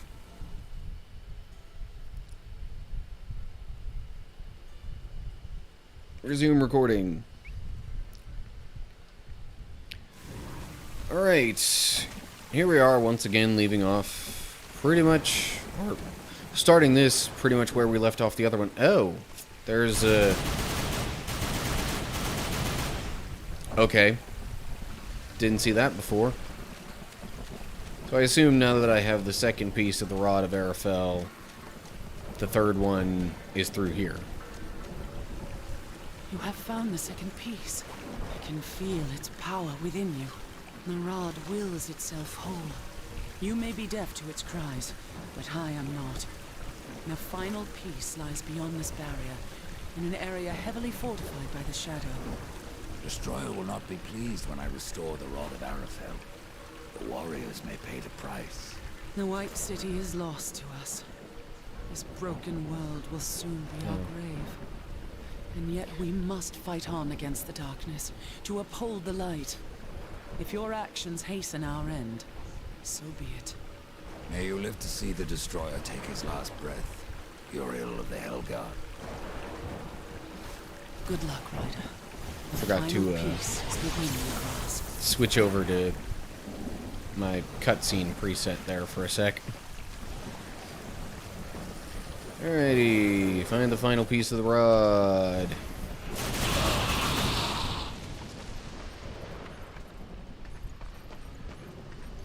I guess I did switch the sides I had equipped, just because whenever I drop this to try and recover health.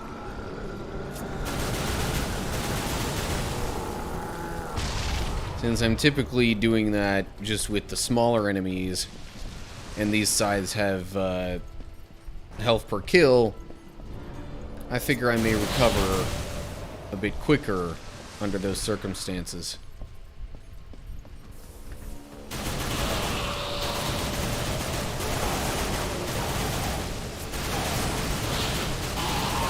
Ooh, a health potion, yay! I need some of those.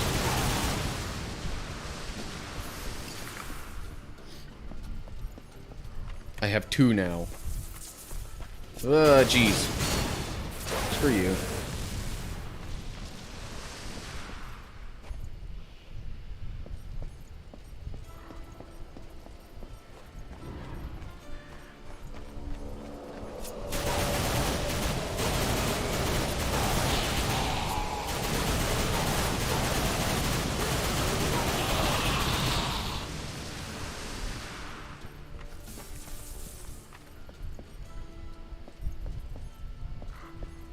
Okay, they're all dead.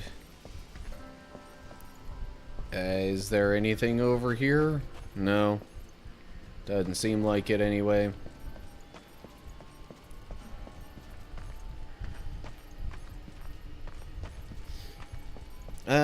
So I realized last episode I gave practically no updates on anything personally.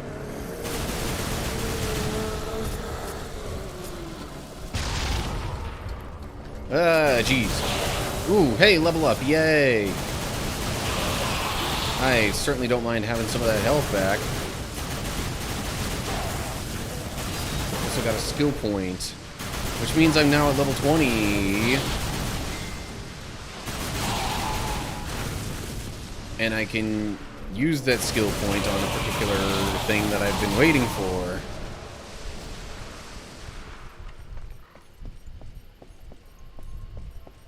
So aside from getting the, you know, heart monitor thing,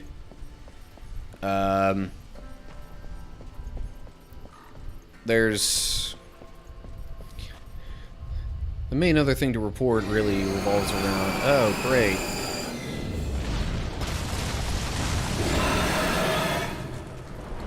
Really just revolves around the general status of things around where I live. In case you haven't seen it in the news, certain parts of Texas have been experiencing significant fires. I am not necessarily in the path of one of said fires, but I'm also not too super far away from where some of those fires are happening. Holy cow. I got the combo over 100 with that. Anyway.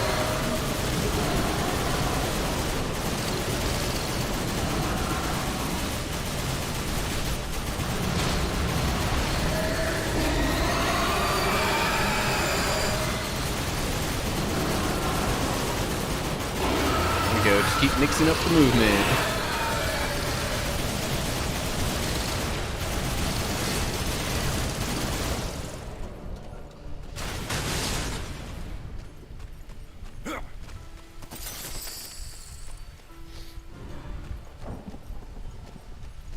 So, yeah, one of the towns that's really not too far from me has had some significant fires. To the point where it's possible that even some people I know have lost their homes, their land, at least portions of, you know, where they live and, you know, what they own and things of that sort. The fires are close enough that the ashes from them have been carried by the wind into where I live, like literally even right underneath the front porch deck area of my apartment.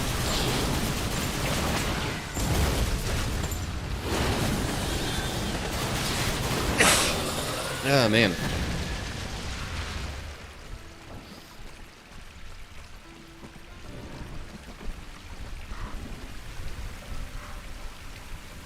Right now, as I'm recording this, you know, and streaming live, I don't think the fires are the worst that they have been. A lot of work has been done to, you know, contain and manage them.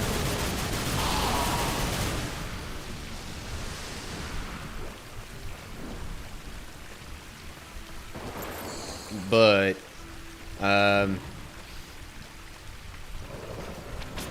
yeah, so the one day when I normally just meet up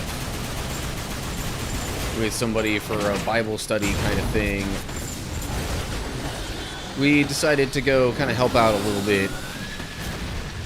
The local Red Cross was kind of making a hub at the one town's expo center, and basically loads of supplies and things were, you know, people were bringing them there for the evacuees to use.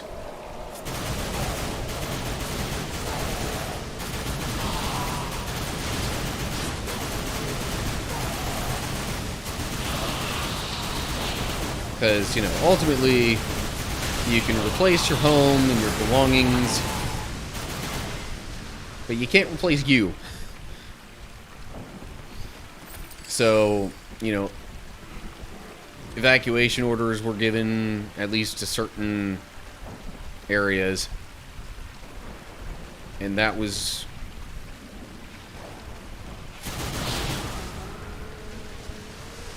one of the places where the evacuees were staying, basically.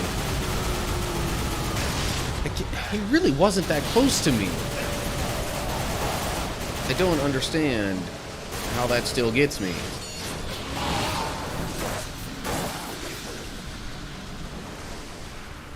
Anyway.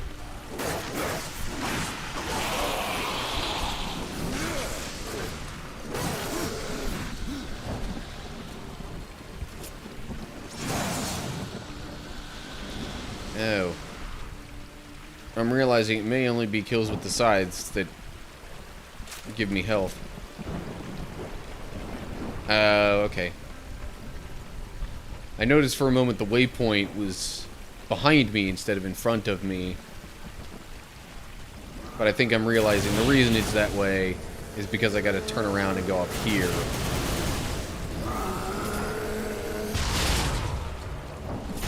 See, it seemed like I was closer to the explodey dude there than I was the previous time when he hit me. Oh my gosh. Freaking stupid enemies.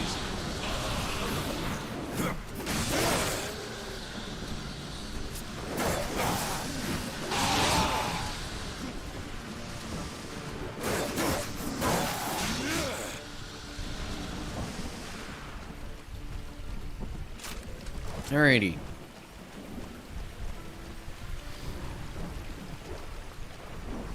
So anyway, yeah, instead of doing a Bible study one day, we went and helped out with basically just loading up the supplies that people were bringing for the evacuees. It was the same day and same time as we normally would have had our Bible study, and we were just like, hey, let's go over here and help out. Although that wasn't necessarily the original plan we had, but that's what we wound up doing. Oh, the NOS is back again.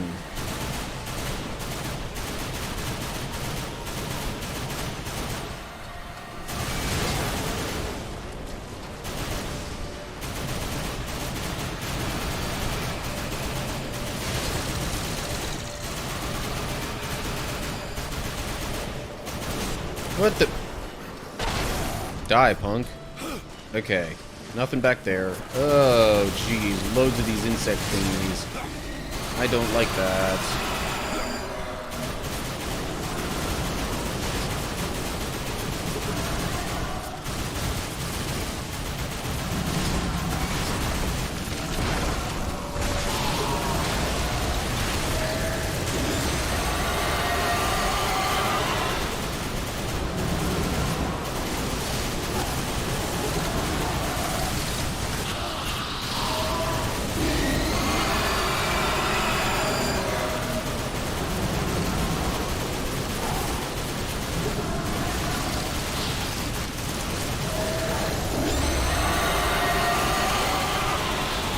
So, the Nos came with reinforcements this time. Lovely.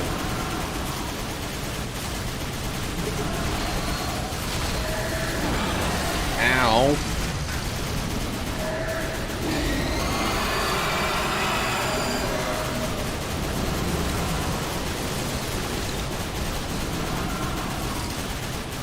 Also, it seems to me if you occasionally just, like, feather the trigger on this instead of holding it down outright all the time, you can pretty much nullify any cooldown that it would otherwise require. Okay.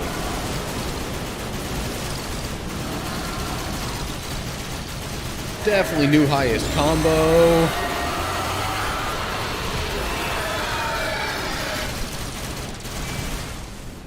I don't know if it maxed out at 200 there, or if it just reset because of, you know, the boss dude dying.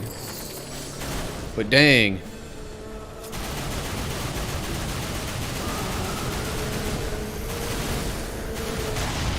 No. Not dying because of something stupid as that.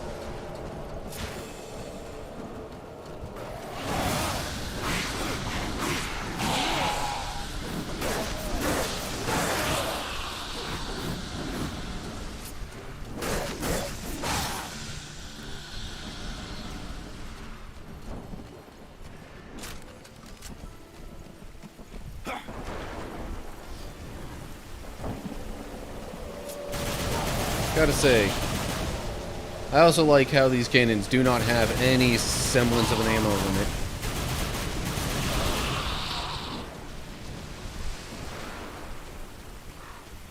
The only real limit to how much you can use them is the whole, like, overheating thing, which, again, at least with the rapid-fire mode, can pretty much be nullified by just sort of feathering the trigger a bit. Hello.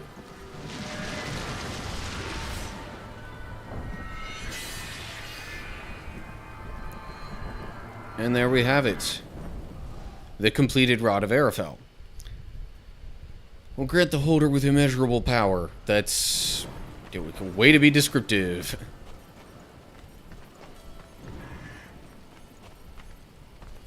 I am currently the holder. Could I utilize this immeasurable power?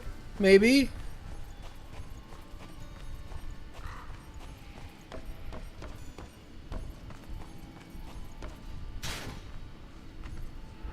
Treasure!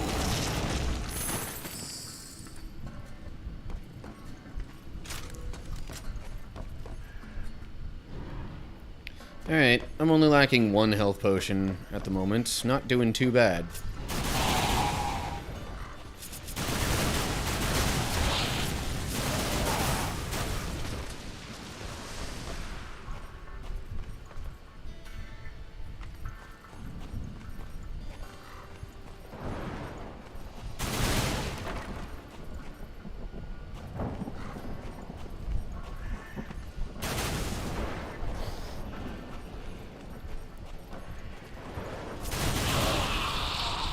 And I'm kind of assuming as it takes me through this building that, you know, it's gonna then bring me out on the other side, back somewhat close to where I started this whole adventure, whatever you want to call it.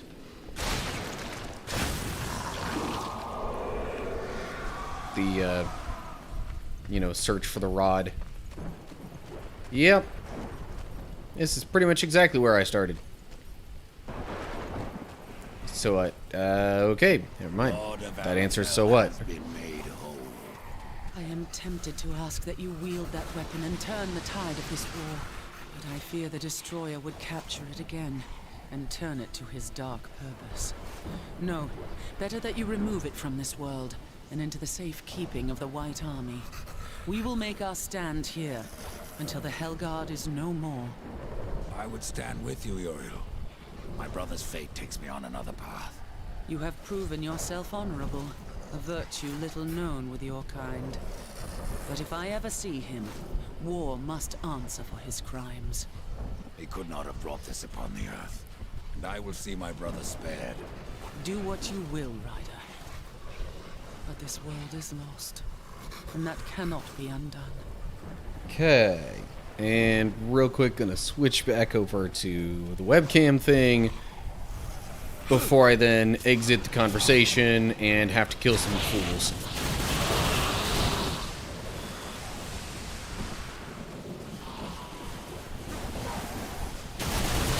Really would be helpful if the minimap showed you where enemies are.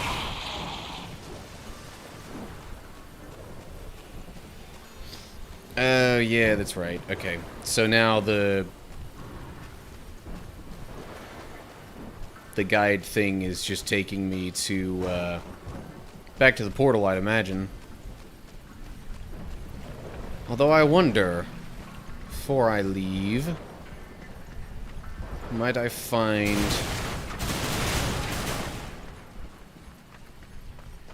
anything up here?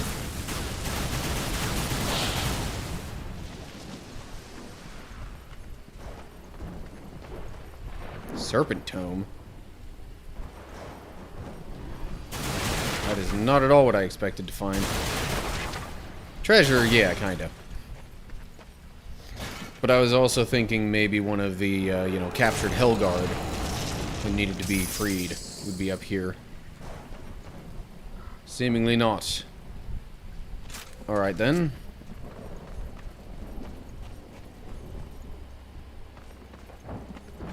I suppose I'll go down to the portal and return to Lost Light.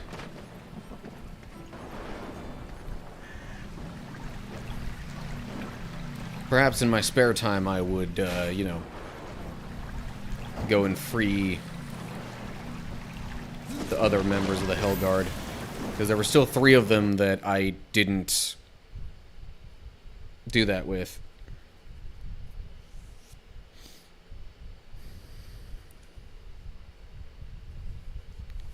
But anyway, so, well.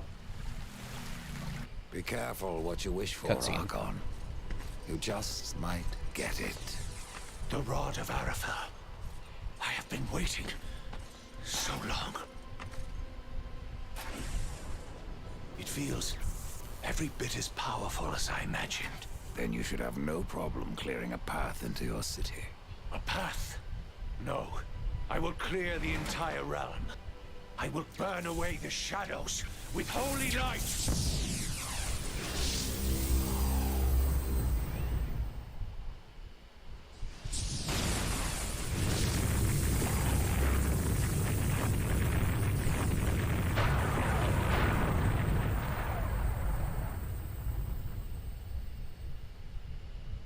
If you are to reach the Citadel, you will need wings.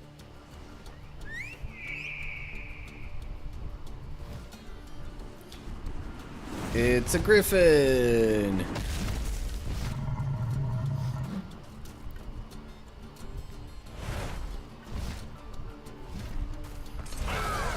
I certainly appreciated the griffin experience in the first game, although, maybe not so much the actual Seek out scene. the scribe, most ancient.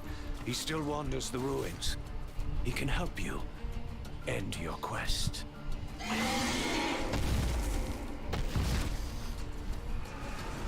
Yeah, maybe not so much the, like, rail shooter aspect.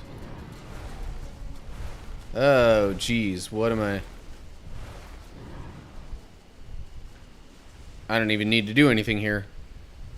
It's just showing me what it looks like in between the locations.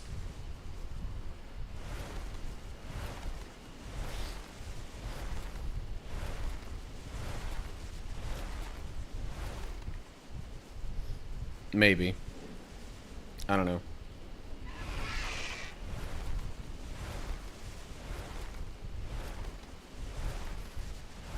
Perhaps there was just a generally poor reception to that portion of the first game.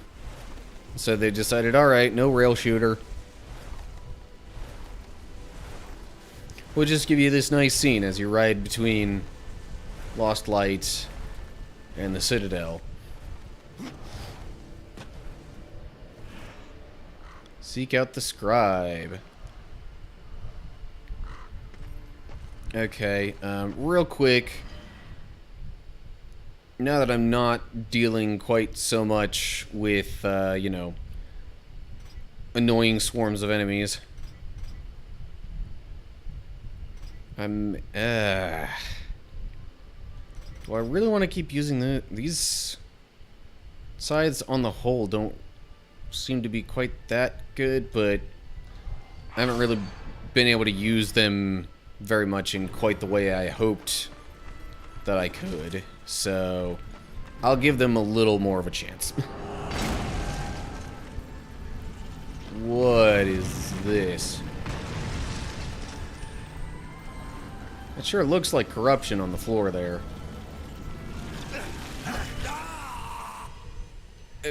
And apparently it was, because what the heck else would have killed me like that?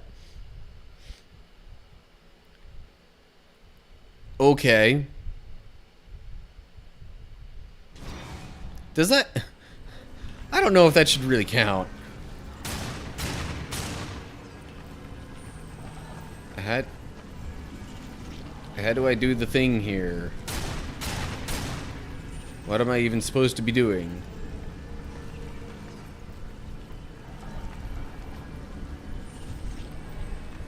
Clearly I need to get through, but how am I supposed to... No, it won't let me grab it. So what the heck?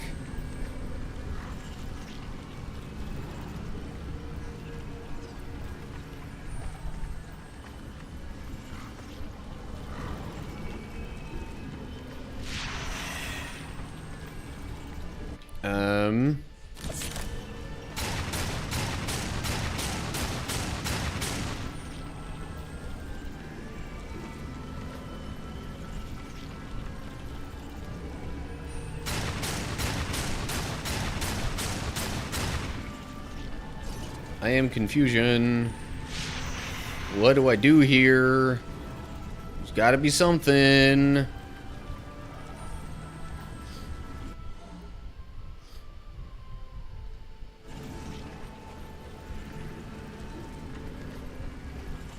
I can't bring out the rod. I can't...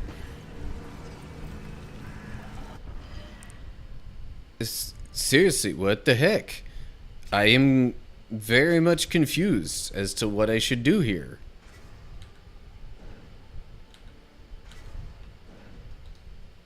I am clearly supposed to go through the door there.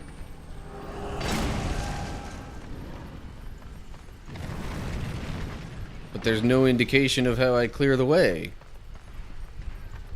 So, like, what the crap?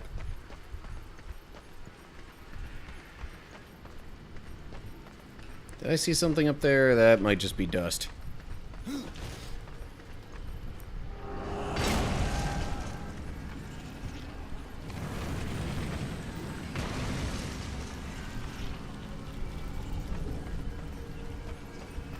Unless... Oh, duh.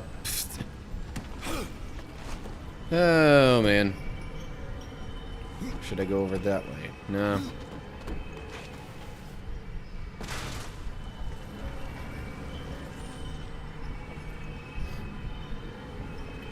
What does this button do? I can't even do anything with that. I probably need to turn this.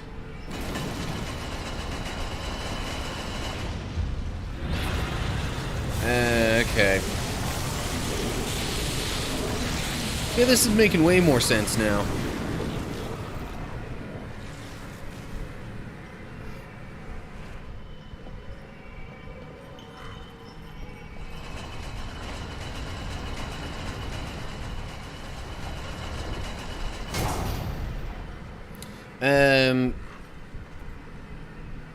But I don't know if I really want to head through this door just yet. I might, leave things off there for this particular recording.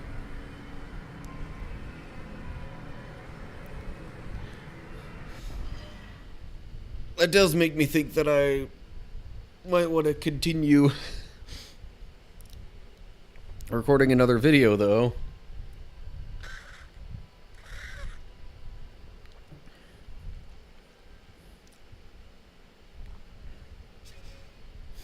Oh, hey.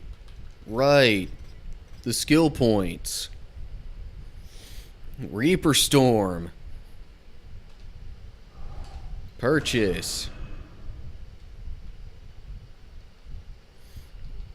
Next level lasts 6 seconds instead of 4. Deals 80 damage every 0.2 seconds.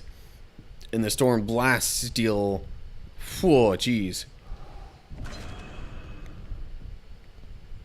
And 2 more seconds. 26 more damage every 0.2 seconds. And nearly 300 more damage from the Storm Blasts. Dang. Right. We've established those are kind of pointless. Punishing Glaive, damage-wise, is good, but the rest of it's eh.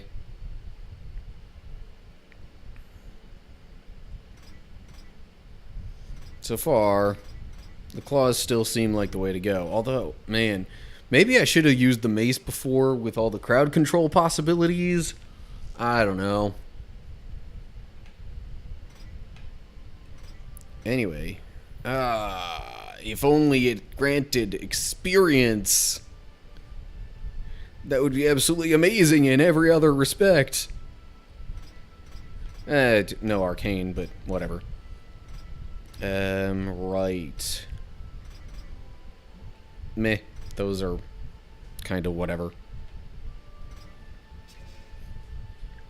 So now I'm thinking instead of having Unstoppable as my other, skill ability thing, I'm gonna go with Reaper Storm. Teleport Slash is still good for healing.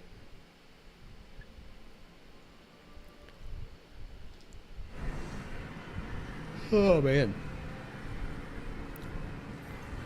Alright, I do think I'm gonna at least, take a bit of a bathroom break or something. Maybe just get a slight little bit of something from my throat as well, so I can continue, streaming and recording for a bit longer. So, give me a couple minutes, and I'll be back.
Alrighty. Just popped a Hall's throat drop, so let's see what happens. Definitely should be able to keep recording for a bit, though.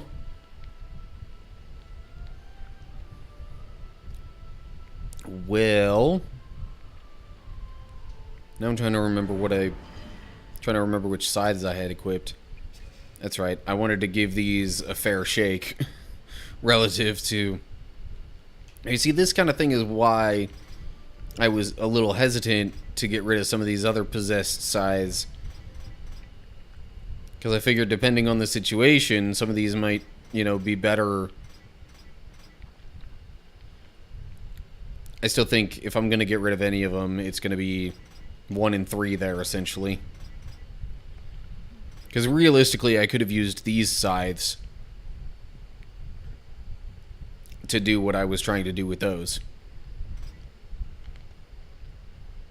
And just, there aren't enough execution chances in the game for that to really feel worthwhile. Now, maybe if I made a build that was execution based, maybe that would be worth it. But otherwise, not so much.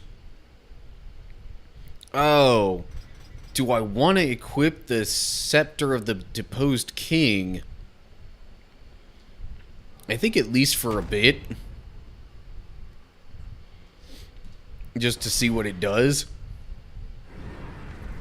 Anyway. Alright, next recording. Okay, welcome back to some more Darksiders 2. Yes, this is the same recording session. I just couldn't keep myself away.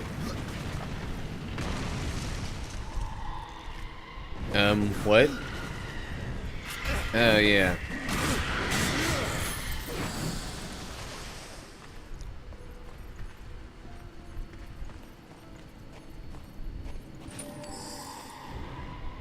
Why is it zooming out? Yeah, hello.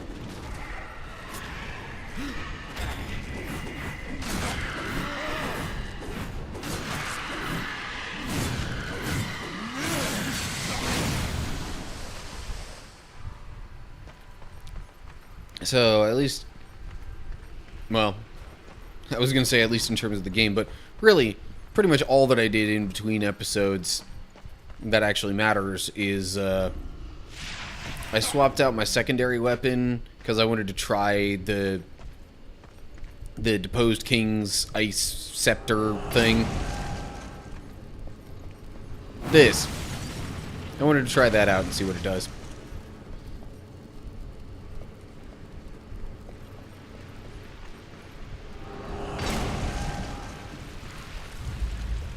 Okay.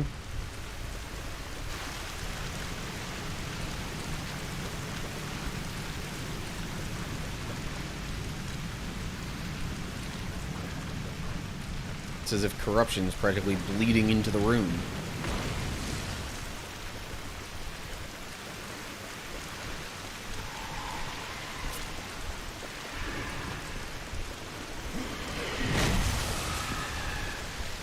Okay.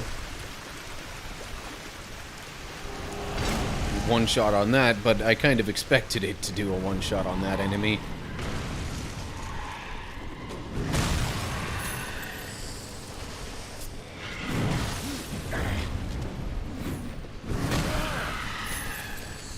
Okay.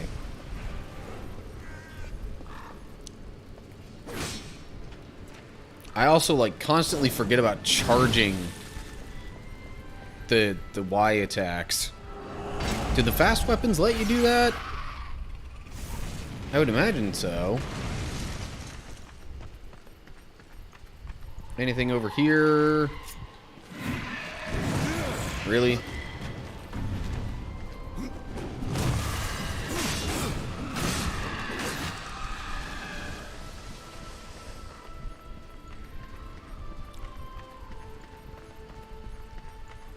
So it would seem the answer is no, there isn't really anything over there. Nothing worthwhile anyway.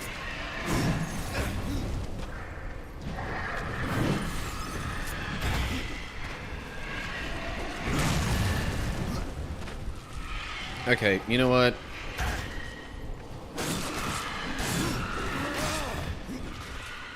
Here's a thought.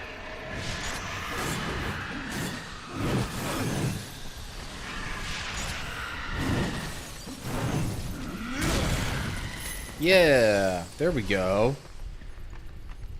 If being able to reach the enemies is the annoying thing, then just bring the enemies to me.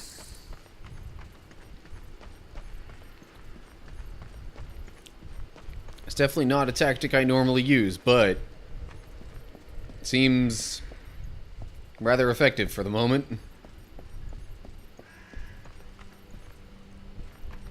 Can I not explode that corruption? It seems like there's supposed to be something behind that corruption.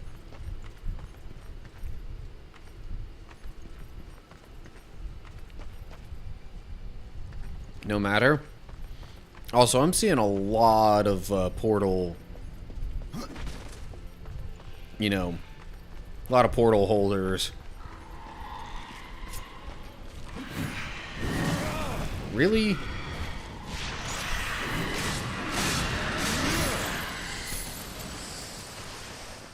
So, anyway, with all those portal holders in mind, I'm wondering if, you know, maybe we'll finally get the Void Walk ability, or whatever it's called, that lets you use the portals.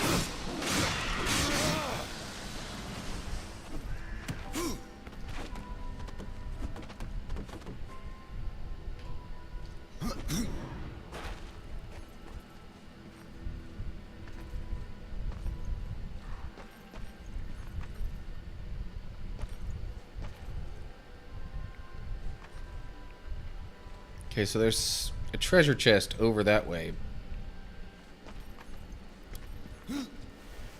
For a second I was like, but how am I going to get to it? Duh, wall run. Been so long since I've done any wall running that I darn near forgot that was a thing.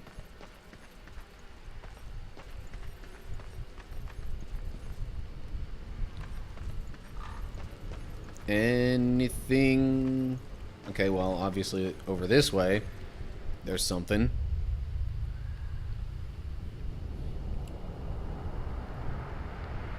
Cutscene time. At least kinda, sorta.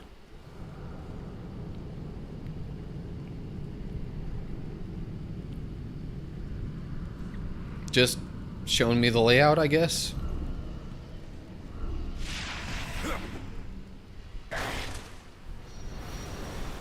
Ooh, fun.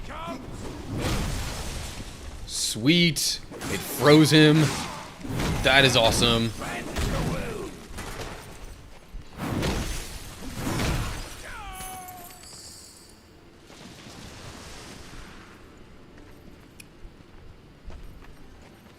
I definitely like being able to freeze some enemies.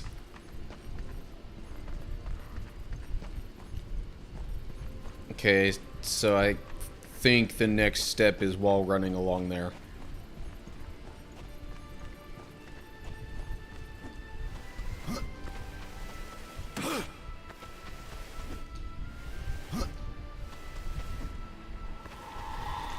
Well, hello.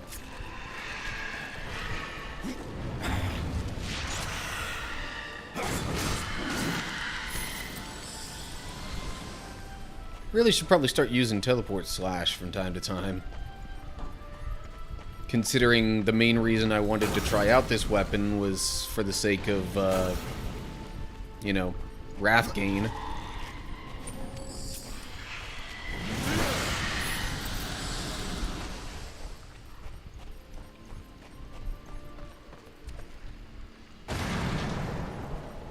Nope, that looked like it was going to do something else. What does that do?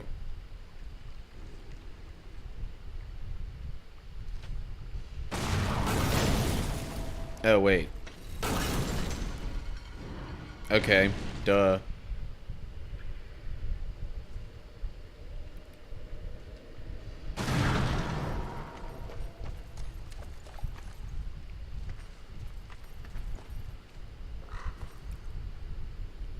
Okay, so I can go up there, or down there.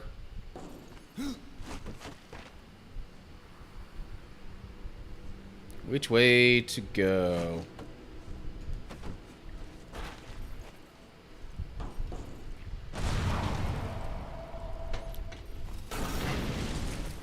Okay, yeah, definitely doesn't seem like I'd be able to just quickly move myself through there. Hello?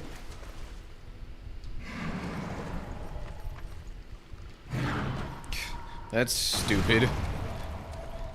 One of the forms of death just got, like, stuck in the statue thing.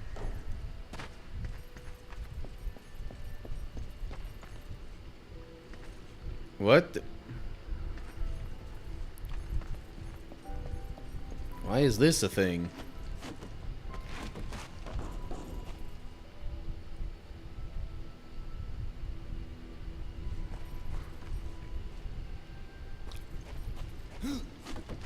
Maybe that's supposed to be another way of getting through later on. I don't know.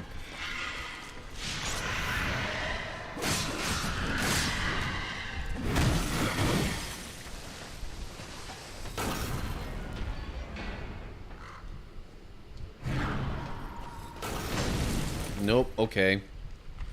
Oh, but it does that.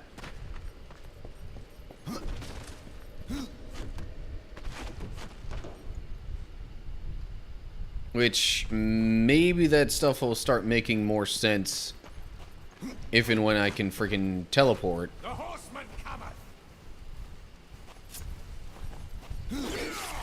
How did that hit me?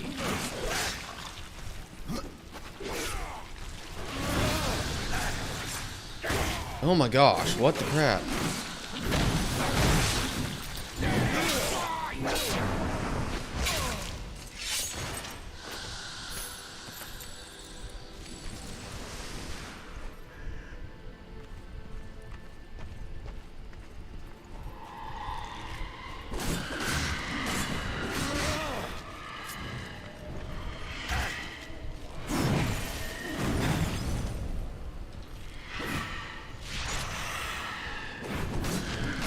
Okay.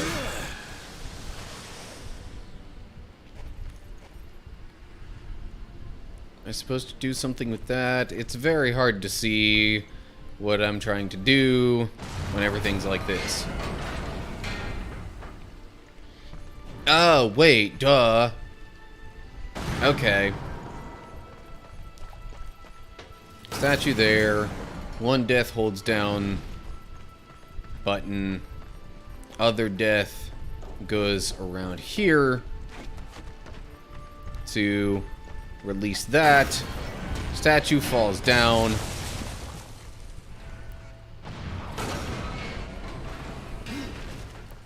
And then I rejoin the souls to the statue. That's how that was supposed to go.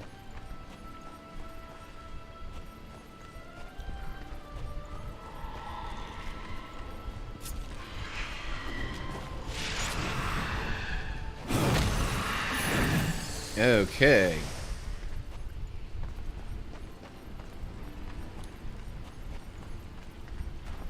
Ooh. Yay. Bomb.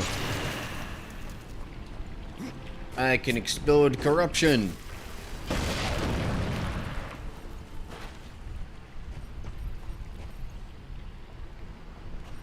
Where was that first bit of corruption in the area? I can't seem to be able to find it. Alright, fine. But maybe this bit of corruption over here I could destroy.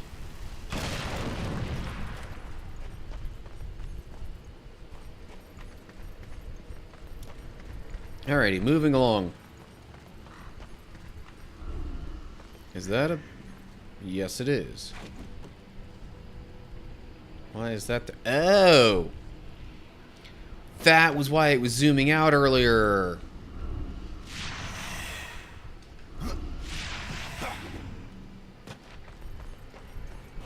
That makes so much more sense now.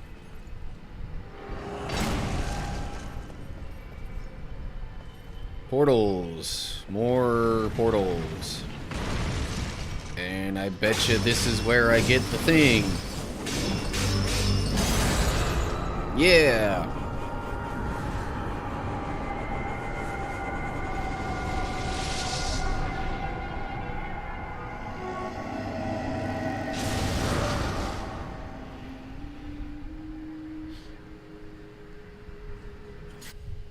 Voidwalker.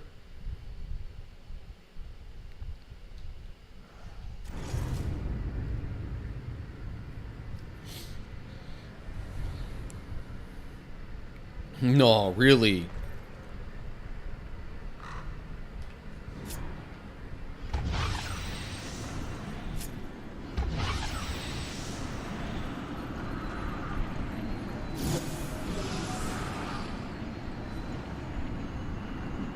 Selectively deactivate an active portal by targeting it and pressing left trigger.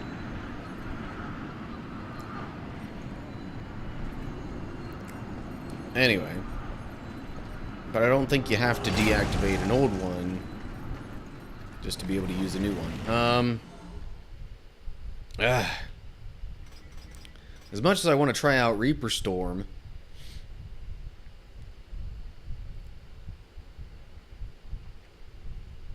right now, you know what? Maybe I'll assign...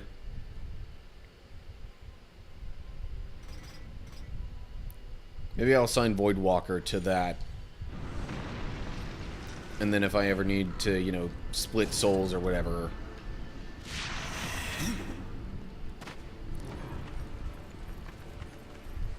I can do that another way. Hey, speaking of Reaper Storm...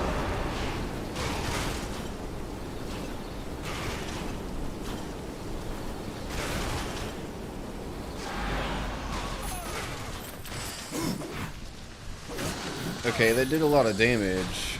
I'm not sure how that was maybe supposed to work with regard to, like, the gusts and whatnot.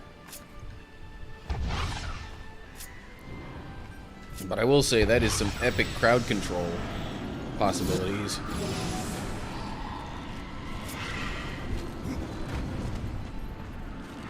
Dang it, come on.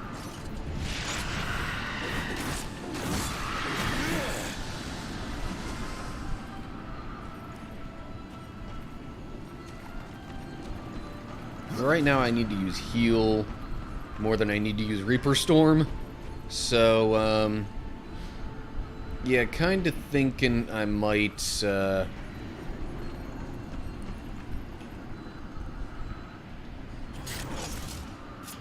deactivate that. Anyway. Kind of thinking I might use Teleport Slash for a while. Dang it. Maybe not right this second. Because I want to build up a little wrath first. Hello. Lever. What does lever do? Lever opens that. Okay.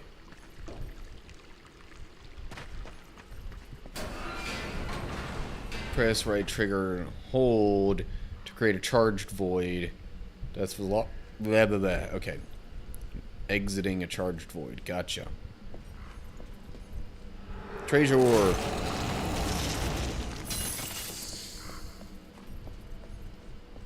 I think I see what it's doing here. Helps if I have the right thing equipped.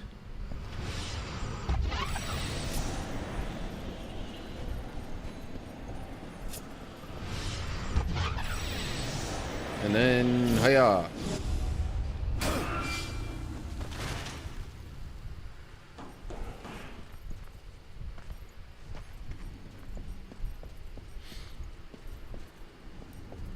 And then back to this, as I need to, like, grapple my way across.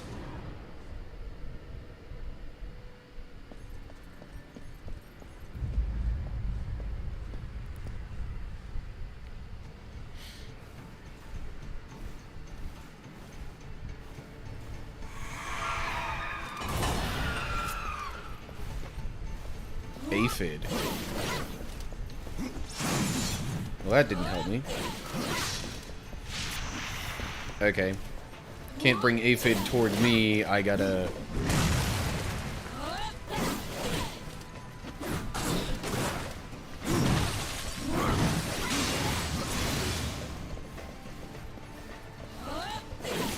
Oh, come on. You know what?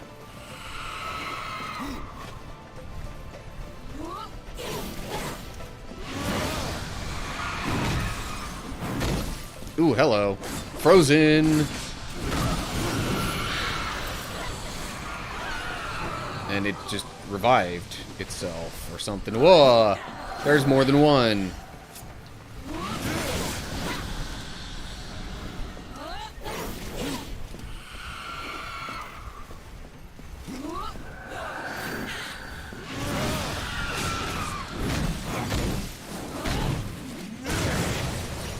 Dagnabbit.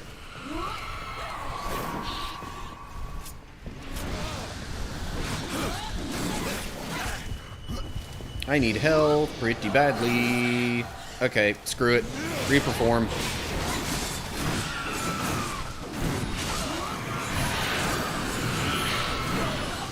And of course, now that that's basically done. Oh well.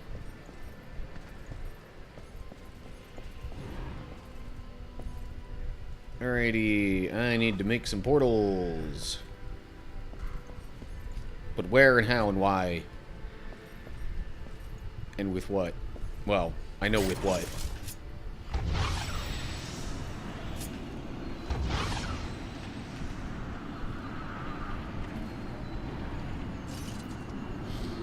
Alright, I'm gonna get ready to just immediately start fighting. And I miss, like, all of that.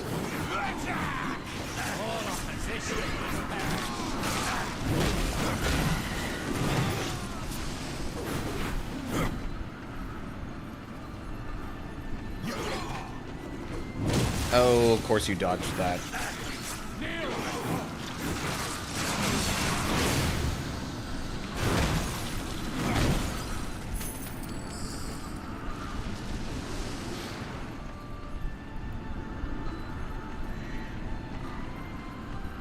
Is that all that I get from that? Really? Just fighting those dudes?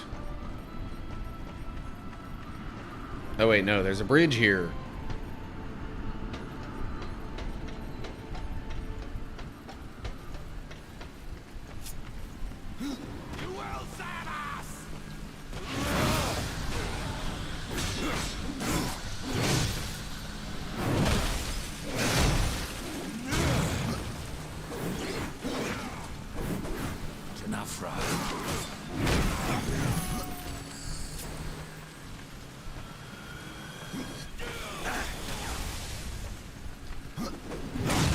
Dang it, how did that not hit? Okay. Yikes, I am low on health.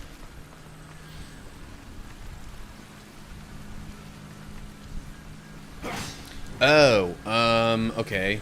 I think I know one thing I need to do.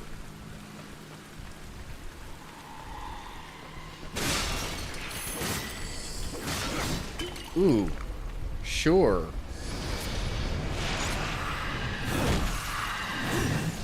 And just because I broke all of those, chest has opened? Or revealed itself? I mean, sure. Another health potion, yay. Okay, doing a bit better now. Alright. So, I need to make some portals. Portal 1 goes over there. Portal 2 goes here.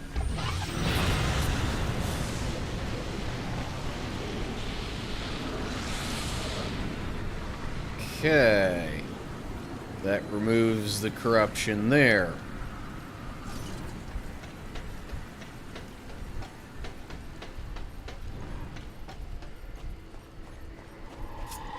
Really?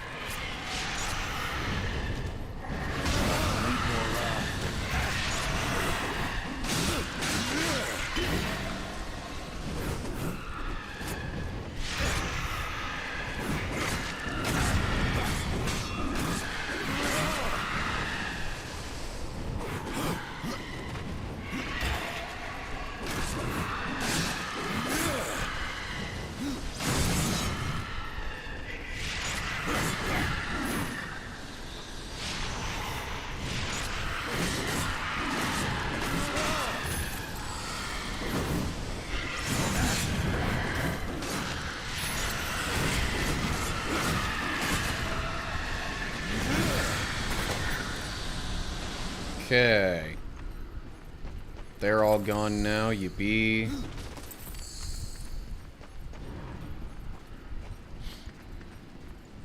There is seemingly a lot more to this area than I thought there was. Golly. What the, really?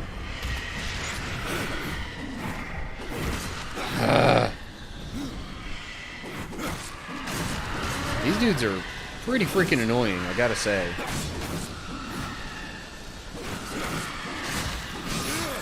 Okay. There's a portal I can make down here. What is it for? Oh, maybe if I... No, come on now.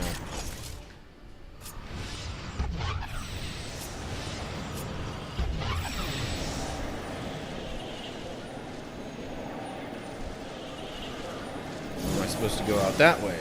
No. Maybe eventually I am.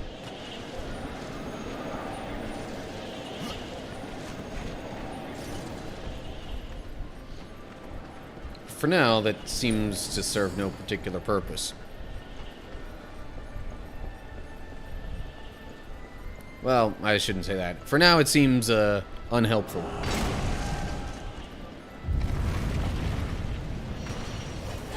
Oh, yay. Ow.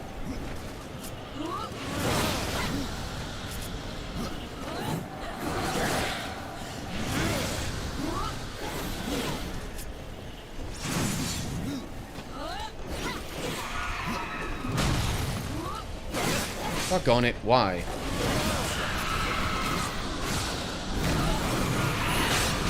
I practically guarantee you I avoided that one. Oh, now we've got the regular freaking angel soldier dudes fighting as well.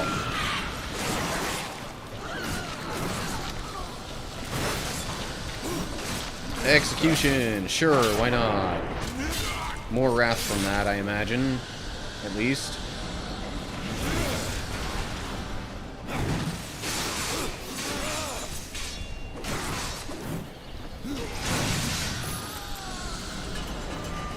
Okay, fight is over.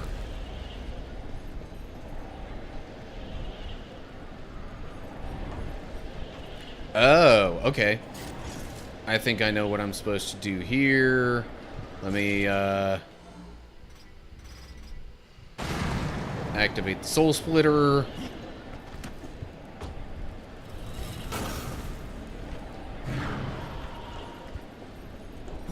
I need both of these to go down. And then, whoop! Bam. Okay.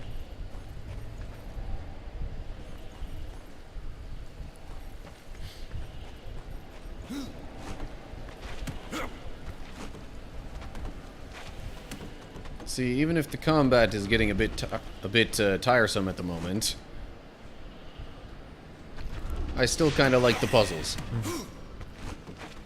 Okay, this is up pretty high. I need to make some portals. One goes there. Where does the other one go? That is the question.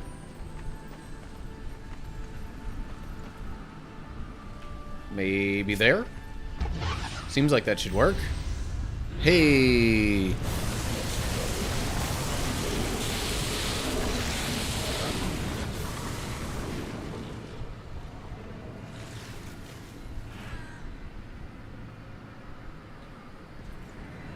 Alrighty. More corruption stuff has been turned to... Just, I don't know if that's supposed to be holy water specifically, or if it's just water in general. Either way, better than liquid corruption stuff. And holy cow, I just noticed the length of this episode. Or at least the recording. It looks like I can follow this all the way down there. So I think I'm gonna do that. Haha. Thought you could hide a relic from me there, did ya? I was already thinking about that. So I got a relic of Renegoth from that. And I suppose I'll just continue following the water.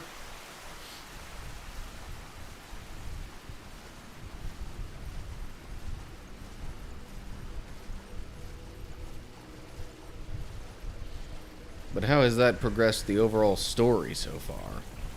Ooh, hello. Yoink.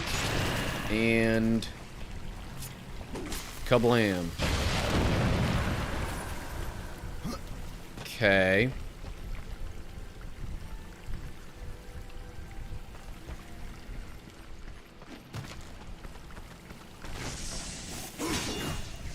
What the heck?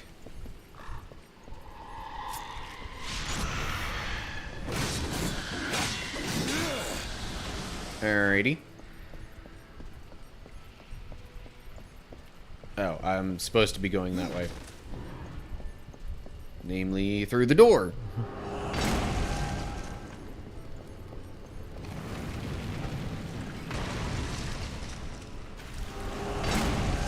And now all the stuff that was, you know, all the stuff that had corruption flowing out of it before now has just water flowing out of it instead. Nope.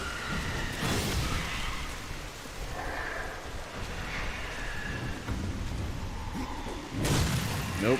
Fine.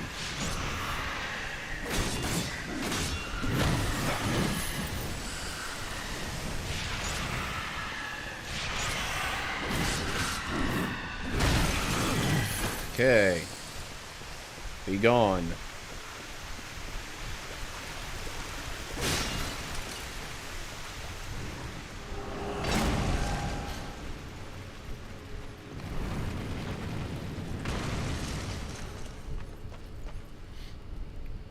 I'm really trying to make it so I'm not using so many potions all the time, but good golly.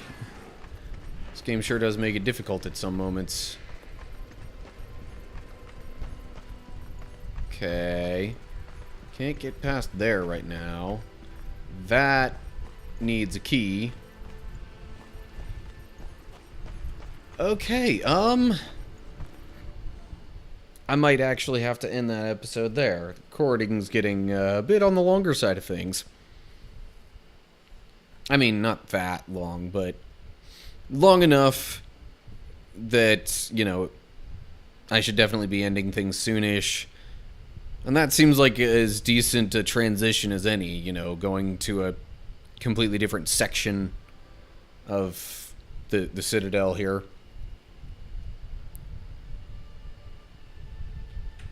Okay. That seems to do it for that.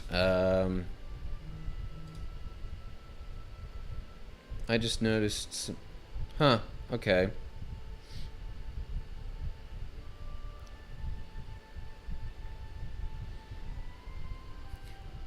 Sorry, I was just, you know, looking at the YouTube studio window regarding the live stream, and I saw some things I hadn't really paid much attention to before. Namely that, you know, there's a thing you can click to create a highlight, and then you can add stream markers. The markers would be helpful, you know, as I, like, if I ever wanted to just take the whole live stream, download that, and then use that to, you know, do my video edits. I don't think I'd ever really want to, but create highlight video. What does that do? Okay. So I guess you specify kind of the duration of it, and whatever. Of course, now that I'm just about to, you know, move my live streams over to Twitch, do I realize these things? Was there any equipment I picked up that I would really want to take advantage of? Also, these scythes are not really serving me as well as I would have hoped. So I think I'm gonna equip these ones now. Health on crit and wrath per kill. Yeah. The wrath per kill is higher. The only wrath thing that was higher with those other ones was wrath on crit, but anyway. Okay. You know, I'm kind of liking the Scepter of the Deposed King right now. As far as the damage it does. No experience though.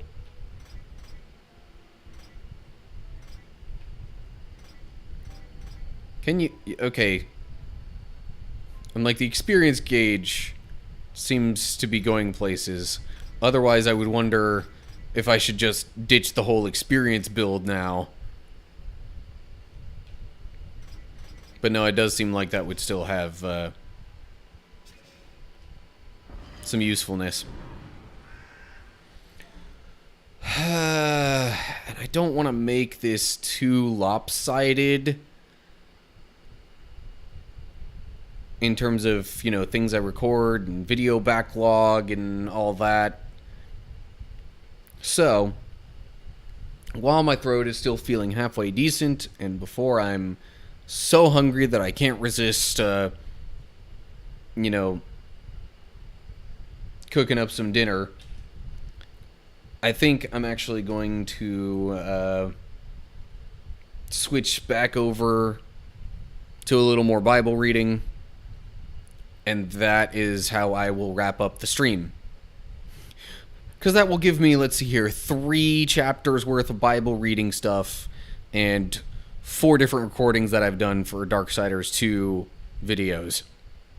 So yeah, it's rather than have it quite so unbalanced, I'm gonna add a little more Bible reading. But I need to shift my setup back over to get ready for that. So give me a sec, and then we'll wrap things up with some Bible reading.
Okay.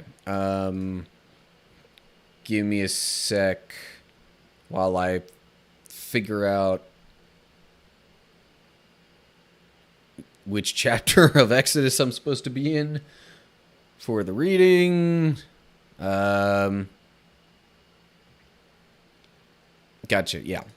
Okay. Had it on chapter 6, supposed to be on 7. Okay, so then bring this on up. Alright. Just to wrap this up, here we go. One last chapter of Bible reading. Okay.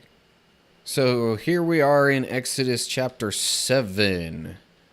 Last chapter wasn't really a whole lot that happened, to be honest with you. He got into some genealogy stuff for, you know, Moses and Aaron. basically informing the reader of some of their lineage, and also in part, ancestry-wise, how we got from Jacob and Joseph and them to Moses and Aaron and what's going on now. So, anyway, let's just dive right in here. Chapter 7. Then the Lord said to Moses, "Pay close attention to this. I will make you seem like God to Pharaoh, and your brother Aaron will be your prophet. Tell Aaron everything I command you, and Aaron must command Pharaoh to let the people of Israel leave his country. But I will make Pharaoh's heart stubborn so I can multiply my miraculous signs and wonders in the land of Egypt. Even then, Pharaoh will refuse to listen to you. So I will bring down my fist on Egypt. Then I will rescue my forces, my people, the Israelites, from the land of Egypt with great acts of judgment. When I raise my powerful hand and bring out the Israelites, the Egyptians will know that I am the Lord." So, Moses had kind of been wondering what was the point of even going back to Egypt, why God would have sent him there if the people were just suffering more. But God's kind of laying things out a bit more clearly to Moses now. So, basically, he's going to accomplish a little more than just freeing the Israelites from Egypt. God's also going to make his power known and maybe even feared among the Egyptians. So then they might have stories about it, word might spread to other people regarding God's power. But anyway, if things didn't happen this way, if Pharaoh didn't end up being so stubborn about letting the people go, God wouldn't end up doing all these different, signs and wonders to demonstrate his power. Anyway, verse 8. So Moses and Aaron did just as the Lord had commanded them. Moses was 80 years old, and Aaron was 83 when they made their demands to Pharaoh. Then the Lord said to Moses and Aaron, "Pharaoh will demand, 'Show me a miracle.' When he does this, say to Aaron, 'Take your staff and throw it down in front of Pharaoh, and it will become a serpent.'" So basically, the same kind of thing that God had told Moses to do back when, he was at the burning bush. Footnote, Hebrew is tenin, which elsewhere refers to a sea monster. The Greek version translates it dragon. So, more than just a snake, it would seem.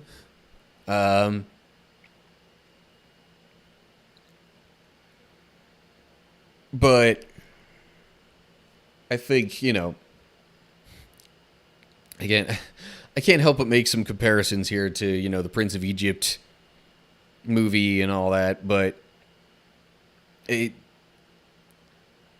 would have made a lot more sense from an animation standpoint. I think at least that would be an easier direction to go with animating the change of staff to snake rather than some other, dragon sort of thing. Or maybe that was just sort of an artistic direction that they decided on, because the way that it happens in the movie is kind of cool, as the staff just kind of sinks downward into a coil of a snake.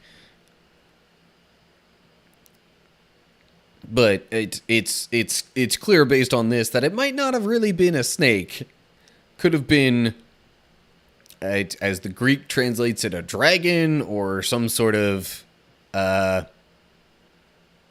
other, elongated sea creature, potentially. But if it was a sea monster, how would that work with it being on land?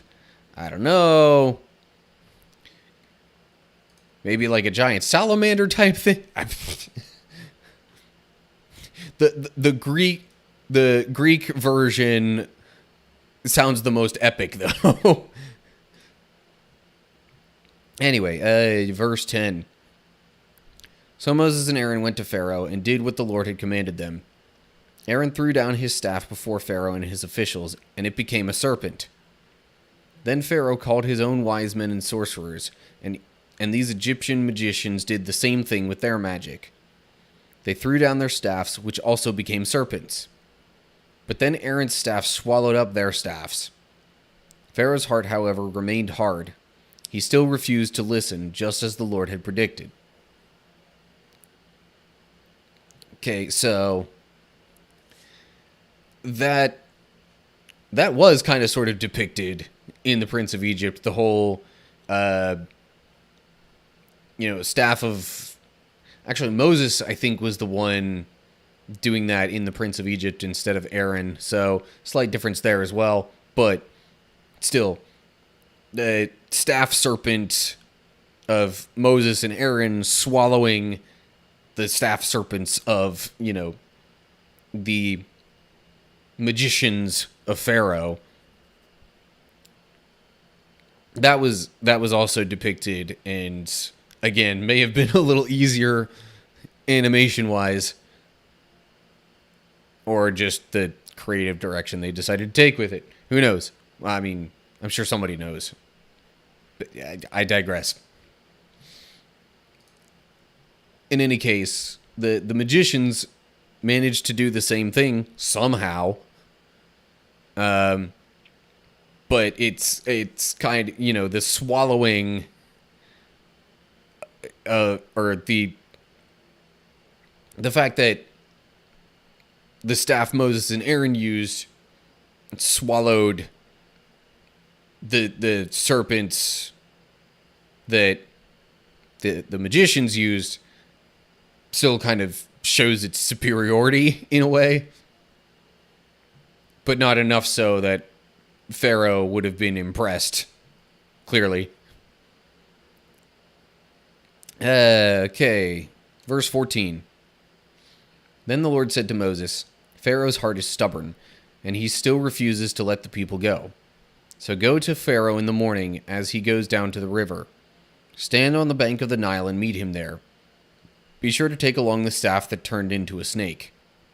Then announce to him, the Lord, the God of the Hebrews, has sent me to tell you, let my people go, so they can worship me in the wilderness. Until now you have refused to listen to him. So this is what the Lord says. I will show you that I am the Lord. Look, I will strike the water of the Nile with this staff in my hand, and the river will turn to blood. The fish in it will die, and the river will stink. The Egyptians will not be able to drink any water from the Nile.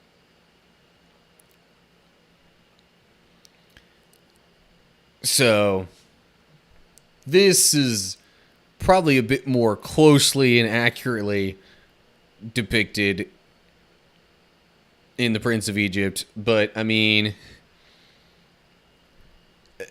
there might have been some slight changes in the wording of what Moses said. But still, like, that seems like something where there would be less reason to try and really change it in any particular way. But still, it's, in terms of, just examining the verses themselves and what they say,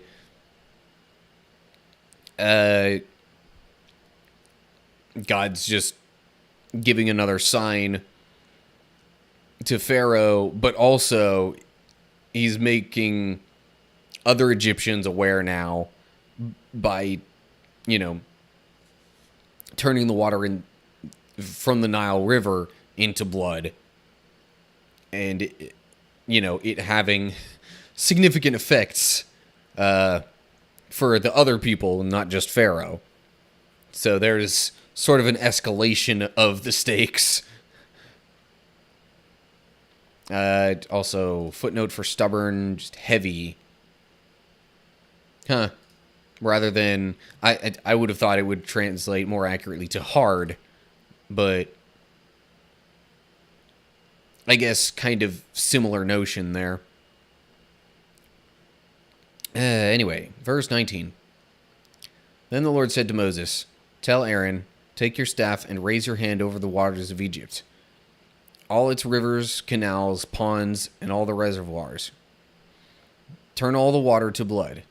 Everywhere in Egypt the water will turn to blood, even the water stored in wooden bowls and stone pots."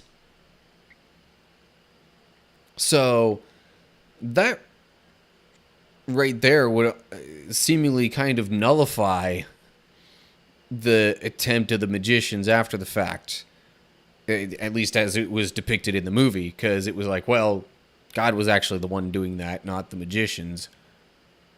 The way it shows in the Prince of Egypt, the magicians then do their own, turning water in a bowl into blood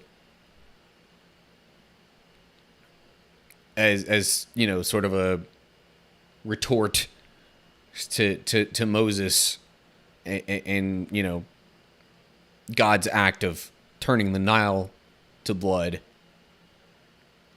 But also, I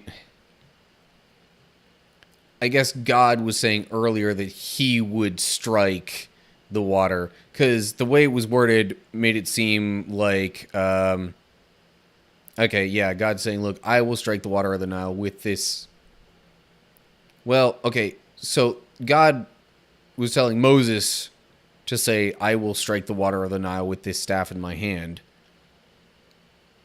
Again, the word strike there almost makes you think that it's going to be like okay, he puts his staff in it or does something with the staff hitting the water to make it turn to blood, but strike could just mean that it could just refer to the act of turning the water into blood is the striking in and of itself, not so much whatever action is performed with the staff. Anyway, verse 20.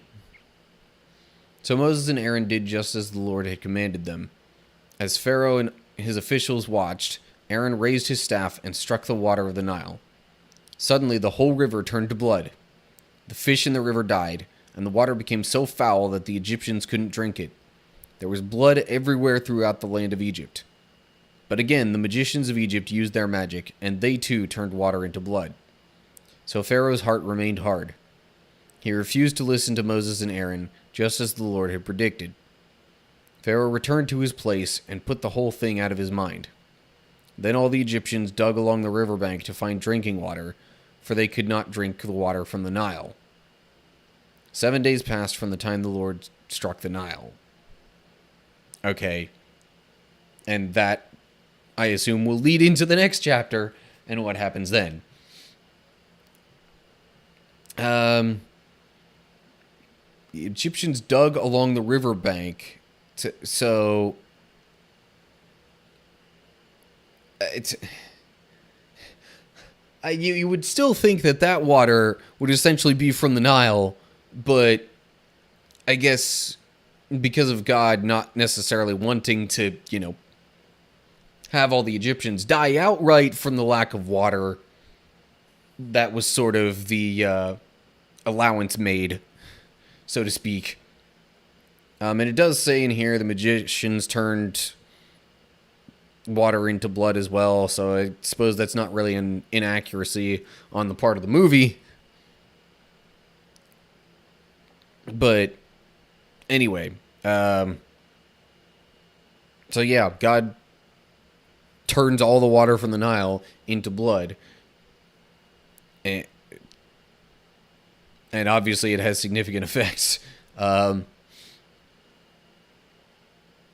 almost wonder if or at least I reading this, being somewhat detail-minded, kind of wonder if the stink from the river was caused more so by the blood itself, or by all the fish that died because of it turning to blood. We all know the fish could do that. The blood, I mean, could potentially also as well. I mean, it's funny the correlation this has to something I just watched earlier today. I was watching a YouTube video, and I think it was actually Markiplier playing that one game called Iron Lung, and the fact that it was supposed to be a lake or ocean of blood that the vessel was navigating through. But within that video, there was mention of resources that could be drawn from the blood, but also it was Markiplier almost gave the impression that blood could be consumed and would bring about some benefits, but then Lixian, in all his editing and stuff, kind of made an asterisk editor's note to solidify the point that drinking blood can definitely cause some gastrointestinal problems. Not recommended to just drink blood straight up.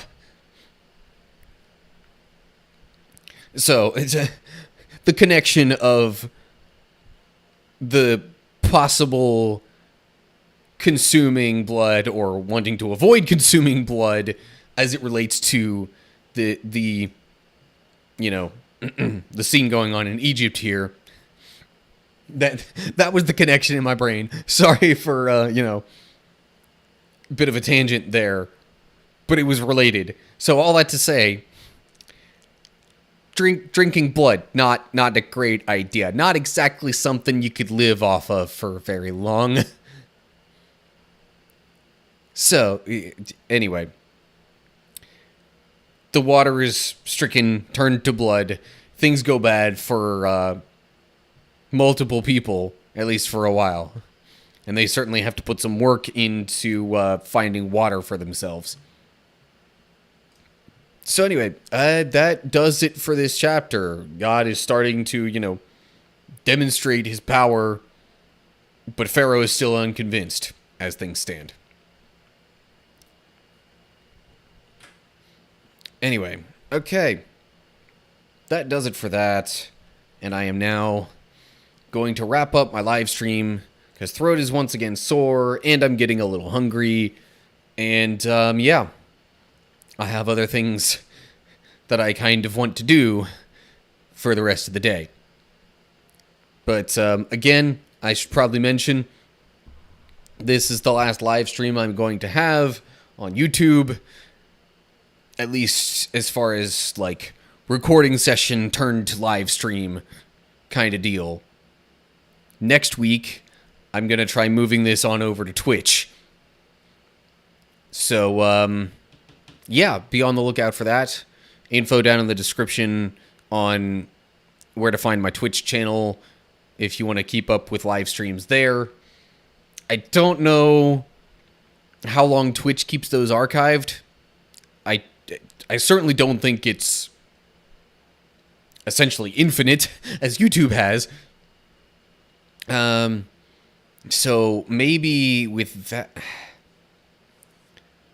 I guess I could try, if push came to shove, taking those live streams and bringing those in their entirety over to YouTube, but at the same time, then that would kind of defeat the purpose of making the separate YouTube videos like I've been doing. So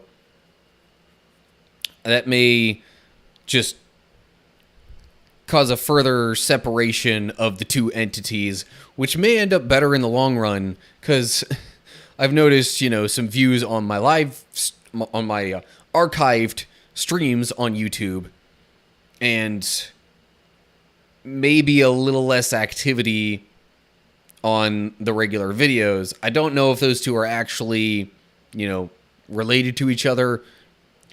Could very well be a correlation and not so much a causation. But in any case, I also think going over to Twitch, where there's generally more live stream viewership, would also, get more activity there, which could in turn bring more activity to my YouTube channel. Who knows? Because, if people are interested in what I'm streaming live there, but want to go back and look at some things, then they can hop over to my YouTube channel. Yeah, anyway. So, I guess that's about all I have to say.